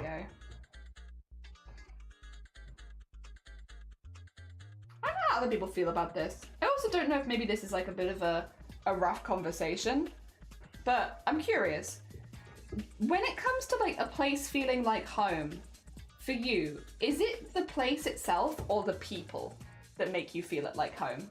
Like, not necessarily in a romantic way, to be clear. Like, I don't necessarily mean like romantic, but like the people that even like on your road, like your neighbors, stuff like that, people that you share a similar space with, maybe the house, maybe you're doing a house share where you're sharing with other people, or roommates, or maybe the neighbors or the people that work like that you know in the area. What makes a place feel more like home to you? Is it the house itself and the stuff like the decorations in the house, or the people around the house? Because I will say, for me personally, I think I'm a very social person. I don't think I could live on my own. If I wasn't with Shiny, I'd be in a house share. I've always lived in house shares, and I've always been surrounded by people, so I'm very used to like that kind of environment. And for me, I think it's always been the people that I've lived with, or the people that live in my area kind of thing, that make a place feel more like home to me. Like knowing who I can go talk to if I want to, like the people that live nearby, stuff like that, people that I get along with, people that I don't, like just having that kind of vibe of an area, that's kind of what makes me feel like home more. Like, it's interesting, when I first left home, I did the normal, I moved into a halls, yada yada, with other people, and I don't know if I've ever told this story on stream. I can tell the story now, maybe. I felt like home on the second night of me moving there, but that was very specifically because of the people that I moved in with. So I moved in, and I like the way that we moved in 2 days. So I moved in on day one with one other person. She was really nice. We're very different people, but she was lovely. And then everyone else, like the other 3 people, moved in the next day. So I hadn't met the other 3 people yet. I'd only met the person from the night before. And again, the person I met the night before, lovely person. We're very, very, very different. Like super, super different. Like, yeah, it was a very different bean. And with very different interests and very different vibes. But like, nice, just not like, we were very different. Anyway, so I'm like unpacking in my room, and then I suddenly hear that I think it was about 30 people had been invited into our house, or our flat. Not a big flat.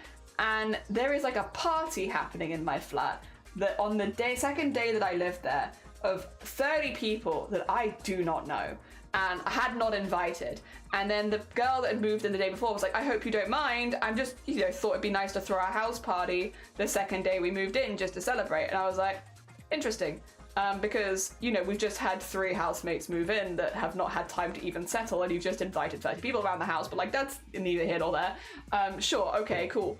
I'm just gonna go hide out in my room, honestly, because I'm exhausted. I've, moved a very long way away from my family. I am, like, alone for the first time. I just need a little bit of space. I'm a little overwhelmed by having 30 people in my tiny apartment, with that I don't know. All drinking and like being loud and stuff like that. So I'm just gonna go hide out in the room, I'm gonna hide out in the room. I can't be arsed with this tonight. I'm more of an extrovert, and I don't really have any social phobias. It was just a lot, the second day you've ever moved out, and then suddenly you have like 30 people in your house that you don't know. It's a lot, and it was a lot for me. So I went away, and I knew that the other 3 had moved in, but I'd never met them at this point. I didn't know who they were. So I knew that they'd moved in. I assumed they were probably unpacking in their room, or they were like chilling with the other 30 people that joined in. And I wouldn't know, because I didn't even know what they looked like. I'd never met them. And anyway, it gets to about like 11, close to midnight, and all the people on our flat that had like come across for the party have decided they've had enough pre-drinks and they all go out, right? And so the house is quiet again, silent, and it's like, okay. everyone's done. I'm gonna go get a cup of tea. I'm like, I'm not going to sleep right now, but like, I'm gonna go sort myself out in the kitchen, whatever. Still got some stuff to unpack there, so I'll use the silence as a good opportunity to leave. And as I open the door to my room, 3 other doors open, and it's the other 3 people that had moved in that day, all poked their heads out and were like, is it done? Are they gone? My gosh, I just moved in. What the heck? And we all like at basically the same time, cartoon like poked our heads out like, hi, nice to meet you. You know, I'm Jelly, you're this, you're this. Oh, nice to meet you. No, I didn't know those people. No, that wasn't me. That was our other housemate. Oh, nice to meet you. What are you doing? And we spent the whole evening cleaning the flat up because there was alcohol everywhere.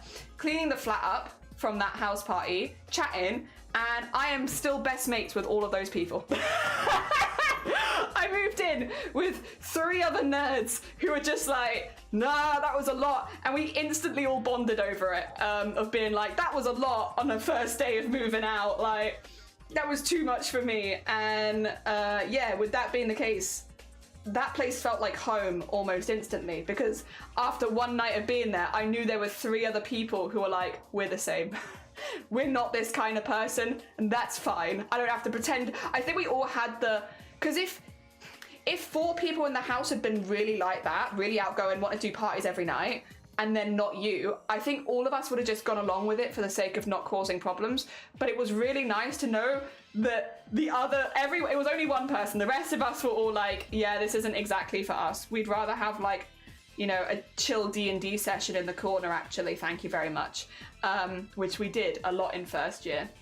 And yeah, no, it was, it felt like home nearly instantly because of that exact, like, it was so odd that it went from feeling like a really scary place, which I was like, oh God, I'm gonna have to like be this party person that I don't necessarily want to be. I like going out, but I like going out with the right people. I don't like just going out with anyone.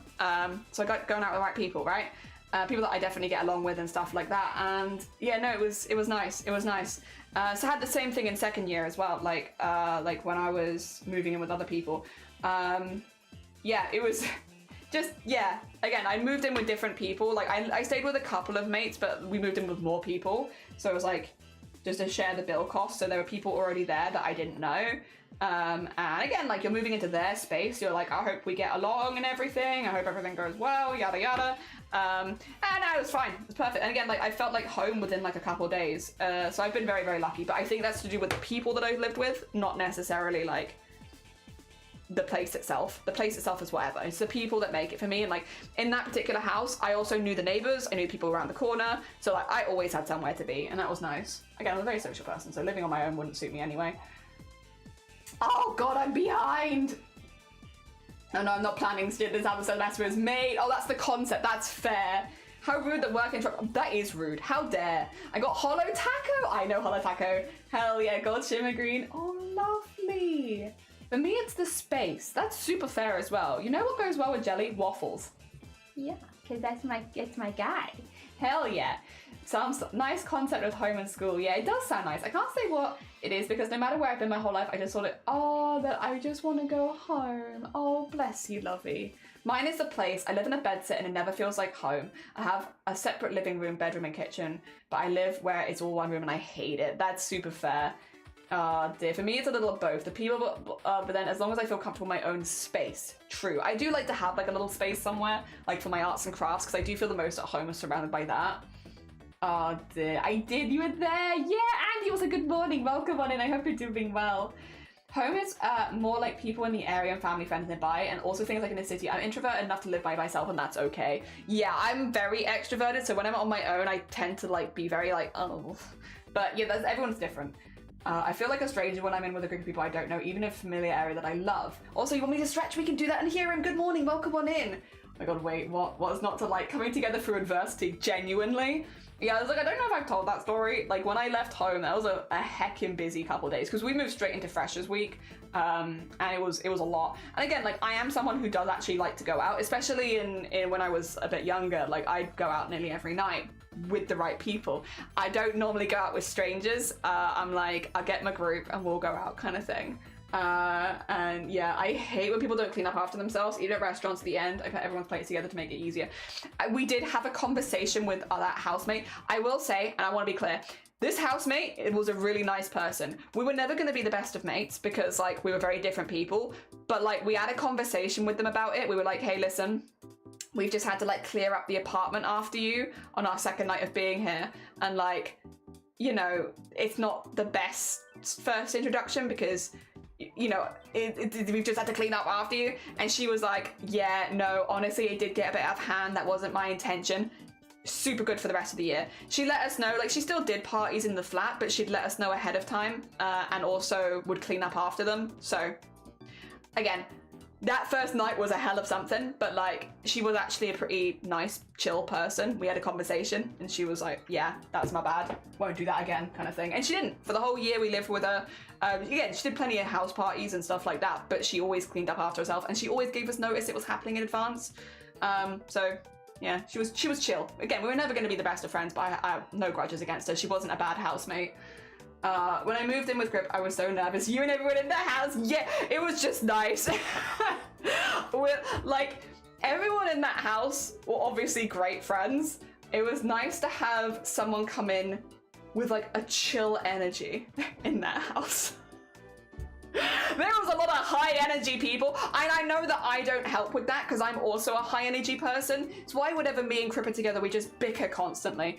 But it was nice to have someone with a more chill, balanced vibe enter the house. And again, I don't help with it. I know I don't help with it. Oh dear, it's why me and Crip always bicker every time we're together. Too similar, too similar. And doing well, getting ready to get inked. Oh, good luck. I hope it goes well. That is really exciting.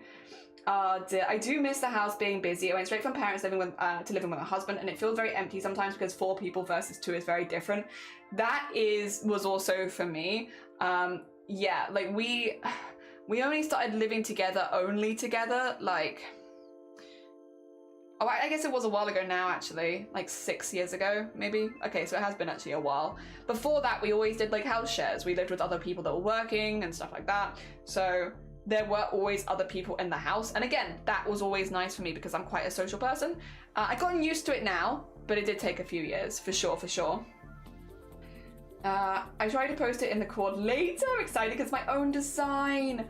Oh, hell yeah. Hell yeah, Andy. Oh, I'm so excited. Good luck. I hope it goes really well.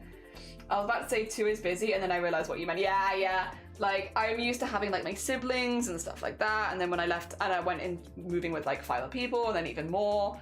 And then I kind of lived between 2 houses for a while. The house that I paid for, that I never lived at, and then the other house, which is with Crip and Squid and Shiny and all that kind of stuff. That was a great house. There was a lot of us in that house at one point. How many was us in that house? It was like, like 7 people, I think, in that house a lot of the time. Not to mention that, like, yeah, I think 7, not to mention, like, the others down the road from us. That felt, but, like, that's what I mean, like, that felt like home because I not only knew everyone in the house, I knew the people down the road as well. Also, there was always drama happening across the road. Yeah, you know what? I think a lot of you would have really liked it, right? I won't go too specific because I'm not here for doxing or anything like that. But in this house we lived at, there was always drama on our road. Like, the police was always there. There was always some kind of like argument or fight happening in the streets outside the house and stuff like that. Like, people were like yelling in the streets so often. Like, there was always drama there, right? But like, it wasn't in our house, and it wasn't in like that, you know, the houses of our mates. It was always like opposite us. So you could just sit in the house and hear like EastEnders happening outside. And it was like every day. Every single day you would just hear like a soap opera happening out. I think my favorite one to this day, like, I used this also, thank you so much for the stretch, I have been doing it, I promise. But yeah, I think my favorite to this day was there was like a fight happening in the street outside the house, and it was like, you know, between whoever lived opposite us kind of stuff. And one of them screams out of the court, "You're gonna be late for court, get in the bloody car!" And it's like, what's happening? You're like fist fighting someone in the street on your way to court? Like, what's happening in your lives? I'm so curious. But yeah, if you like people watching, it was a wonderful road for people watching. Oh god. Don't forget the family with the hearse that lived opposite. Wild road. Oh, and the lady a couple of doors down that used to dump an entire bag of feed over the pavement so that there was just thousands of birds. It was something. It was something. It was something. It was good though. It was good. Again, like, you people watching 10 out of 10. Ah, damn. I'm the only person I know who might be the best. Oh, my favorite person alive on earth. So much fun. One of my favorite moments is when Crip and Shifty did the video of "Is this your house?" Yeah, I was like crying. There's a video of me. Actually, to be fair, there's a video of me of like how older me. That's probably the oldest at this point video of me on the internet. If I had to guess, I think Shifty has the oldest video of me on the internet. I think. Is it public? I'll put the yeah. If it's public, I can never remember if Shifty has that public. I think Shifty does. Yeah, there I am. Let's go.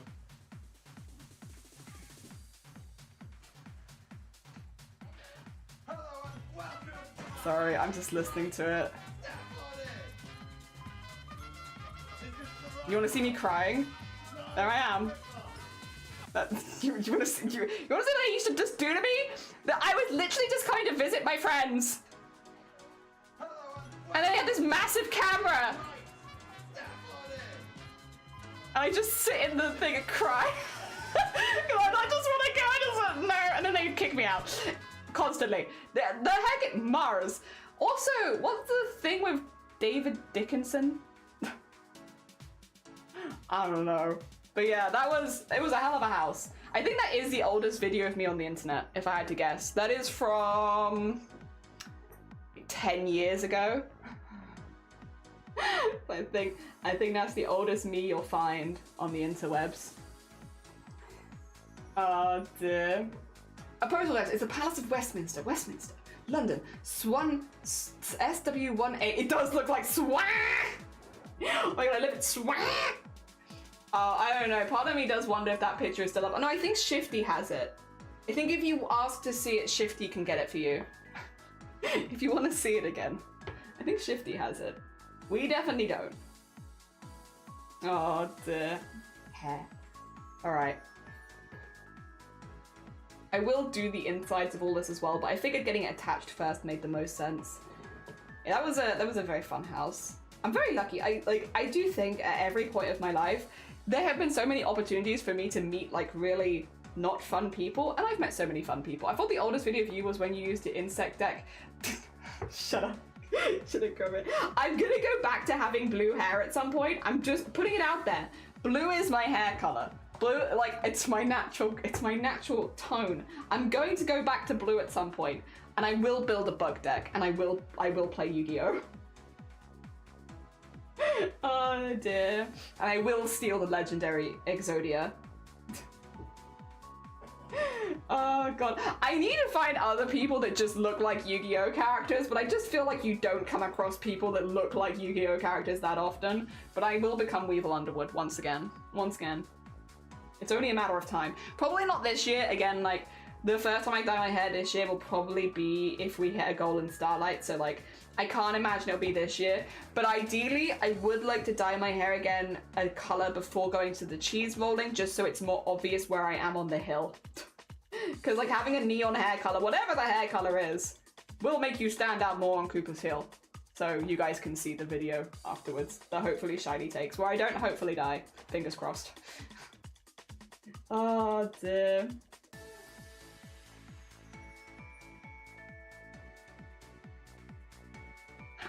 There was, sorry, apologies. I'm gonna sound like a mad person for a second here. Did I tell you how long stream was gonna be today? Have I given any indication on how long I was planning to stream today? Because in my head, for some reason, I think that I was only planning to stream like 4 hours, but I can't remember why. Nor for what reason I was only planning to stream 4 hours today. Have I told you? Have I told you anything? No? Okay. I think I've forgotten something important. in my head, I'm like, yeah, I can only stream for 4 hours today because something, but I don't know what that something is. Shiny, if you hear me through the floor and you remember why I said I was only going to stream for 4 hours, would you mind letting me know? I know that we're going for pizza later. That I'm aware of. But that's like way later. That wouldn't stop me streaming. I've got my burger ready for lunch. God, I'm having such a fast food day. It's cause we were like, we don't really want to prep another dinner when we're going to be out all weekend, so we're just going to have pizza this evening. But because I've also got burger for lunch, I'm just having a full fast food day, it turns out. But that's a nice way of ending Chroma, to be fair. Eating all of my favorite fast foods, although pizza I wouldn't necessarily put as up there as some other ones. I like pizza, but pizza's pretty low for me as far as like fast food goes. Even if it's like a nice pizza, I think pizza's good, but like it doesn't compare to me like compared to like a kebab or like any kind of like chow mein or anything like that. I probably would go for that over a pizza, which is weird. I think a lot of people that I know are like very pizza is the best. Pizza is the best. I think pizza, fast food tier list time. I think I'd put pizza as like a B tier. I like pizza. I do like it. But like comparatively to most other foods, like burger van burger, like kebab, like chicken, like basically anything else, it's a bit lower. Then again, I do basically like most food. Is there any fast food that I don't? Oh, I'm still afraid of Subway. Actually, that's a very fair point. I'm still afraid of Subway. I need to order a Subway sandwich. I still never had a Subway sandwich. One day. I've had a Subway salad, but I've never had a sandwich. So I guess I can't judge that one. I don't think I would end up rating a Subway sandwich that high because it's just a sandwich, I think. I don't, and like I've been to sandwich shops before. There used to be one in Cardiff we really liked when we lived there, but I don't think it exists anymore. A lot of things change in there. Like every few months, we don't go to Cardiff very often, but every few months we do. And just to like normally pick up a specialist thing or something while we're there, that we can't get more locally. And every time I go there, I feel like things changed. It's like shops that have been there for like 10 years have gone. It's like, what the heck? I like pizza, but there's quite a lot of other food that is like the same level of niceness. Lo, what comes into my head? Chic. Oh, that's the new Chapel Roan song. That's, yep, I've heard that. We had a long drive the other day and they played it like 5 times. So I actually know the reference. I'm never normally up to date with things, but because we were on a long drive the other day, I'm like, ah yes, I know that song. It's the, she got away, she got away. Yeah, that one. Just another girl on the subway. I don't know that it is my favorite Chapel Roan song just yet. Again, sometimes they grow on me. I mean, any song, sometimes they grow on me. I think it's aight. The thing is, I am like I don't know. I think it's aight. I don't love nor hate it. I think it's aight. I liked Good Luck Babe, and I like Pink Pony Club. And those, I think, are the only 3 songs that I've heard of. Oh, and Hot to Go. Hot to Go I was also okay on, I will say. I know people love Hot to Go. I think Hot to Go was aight for me. I don't like it as much as Good Luck Babe or Pink Pony Club. But I get personal taste. Different songs for different folks at different stages in their life. I completely understand. Hot to Go was like, it's aight. I like Arty doing it more. Oh, dear. That's okay. Blessed to associate the word subway with Chapel Roan forever, yeah. Boiga. Yeah, that phrase is catchy as hell, yeah. Yeah. When I rode to Cardiff, I'm amazed by how much has changed. Like last time we went, we noticed a chippy we went to on our fast, it closed down. It really is like that though. Like, we don't go very often, but every time we do go, like the bit that got me the most recently, when we last went in, which I think was a few weeks ago, so it was actually relatively recently. When we last went into Cardiff, do you remember Squid? Pettigrew's, the little tea and coffee shop on the side of Cardiff Castle. I don't know if you remember that one, but it was like kind of like It kind of like, that's shut, that's changed. That's no longer Pettigrew's. They shut down. And it's like wild because that's like, that was such a staple of like the little Cardiff coffee shop on the castle. It's shut down. They've changed to another coffee shop now. I think it's like changed to another branded one or something like that. I'll be honest, I didn't peek in enough to properly see, but it's not Pettigrew's anymore. And that one really took me by surprise because I never thought that would change. Yeah, she's got a couple of really good songs, so hard to pick a favorite. That's super fair. I really like Pink Pony Club, to be honest. That one's really nice. And yeah, I like Good Luck Babe. Maybe because it's sarcastic. Maybe I just like sarcastic songs. It's very possible. I'm just a sarcastic being who likes the sarcasm songs. Yes, yes, yes. Oh, the Wicca! I'm just popping by to say I love you and I miss you. Oh, you're so right. You're so right. How are you doing? Thank you so much. If you need to nip off, completely understand. Also, thank you for the 11 months. That's very heckin' kind of you. Thank you, thank you. Sorry, every time I see that I miss you, I have to go, oh, it's very important. But thank you so much for the 11 months. That's very kind of you. Yes. Personally, I like Femininomenom and Super Graphic. I don't think I've heard those songs. Like, I'm very basic. I'm a very basic person. I hear songs on the radio, and I very rarely go out and try and listen to them on my own. Like, I just hear whatever the radio shows me. Marina, yeah. Prima Donna, Bubblegum Bitch, Hard Happy Heartbreaker. I like all of those songs. All of those songs I know, and all of those songs I like. Ah, dear. Every single one of them. You're so right. I fully agree.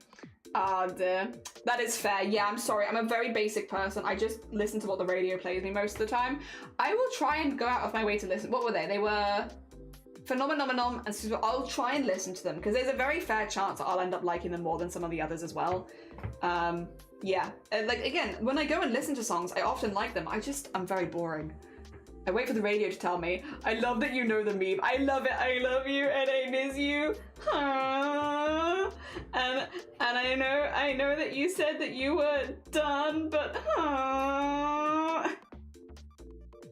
I'm just gonna wave you to when you see this, or you call me back.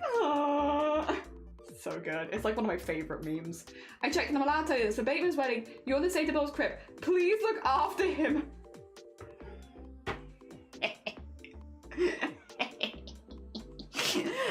Yes. I can't wait to fight my way through the meal. No, I'll be good. I'll be good. It's not my wedding. It's someone else's wedding, and I will not bicker with Crip for one meal. I will be very, very well behaved. I'm gonna be very good. I'm gonna be very well behaved. I will not bicker with him for one meal. For one meal. Honestly, I feel bad for Shiny. Shiny, literally, when we lived together, like, me and Crip would be downstairs, like, at each other, and Shiny would just leave. Shiny would just be like, nah, I can't be arsed with this. Like, will you both shut up for 2 seconds? No, I will be good though. It's not my wedding. I'm sure me and Crip will be on our best behavior, and we'll save any of our bickering for after the wedding meal. We'll be good. We'll be good. We'll be good. We'll be good. Don't worry, Squid. I got this. Oh dear. This might auto-mod me, but I love Cantissimo. Wait, I don't think I know Cantissimo, and I wish to. I'm gonna have to go listen to that after. They're gonna have so many stream recommendations. Oh, Queenie! That's the best reaction I've had to the seating class. I am on the top tail, but it's the old house crew. Yes! Oh dear, I'm so excited. I'm so excited. Oh dear, I'm honestly so every time Bateman joins one of the Bootova calls, I'm just like, I'm so excited. To be fair, sometimes the name alone will just make me think I need to listen. It's like, yeah, Cantissimo is kind of like, it's giving me that vibe. It's not Crip's wedding. Dear, that was a lovely wedding though. That was a lovely wedding. I also didn't fight Crip at Crip's wedding because that would have been rude. See, look, I can behave. I can behave for a day and not bicker with people. Oh dear. We had ours like 5 years. they're an old married couple at this point. Oh dear. You're gonna be lucky. It's lovely to see you, Wicked. Please take care of yourself. Thank you, thank you. For the noise recommendations? No, the heckin' not noise recommendation. Music. The noise recommend. I recommend you listen to this noise. Oh dear. It's a vibe of a song. It sounds like it. Everyone else has been like, why am I with this person? It's like, because I can? No, I am excited. Hell yeah. Hell yeah. Me and Crip will be practicing max volume control, I'm sure. And at least until after the meal. I can't wait for the table to just be me and Crip slowly getting louder and Shiny being like, shush, shush, calm down, shush, tone down, volume level. Get you a Shiny.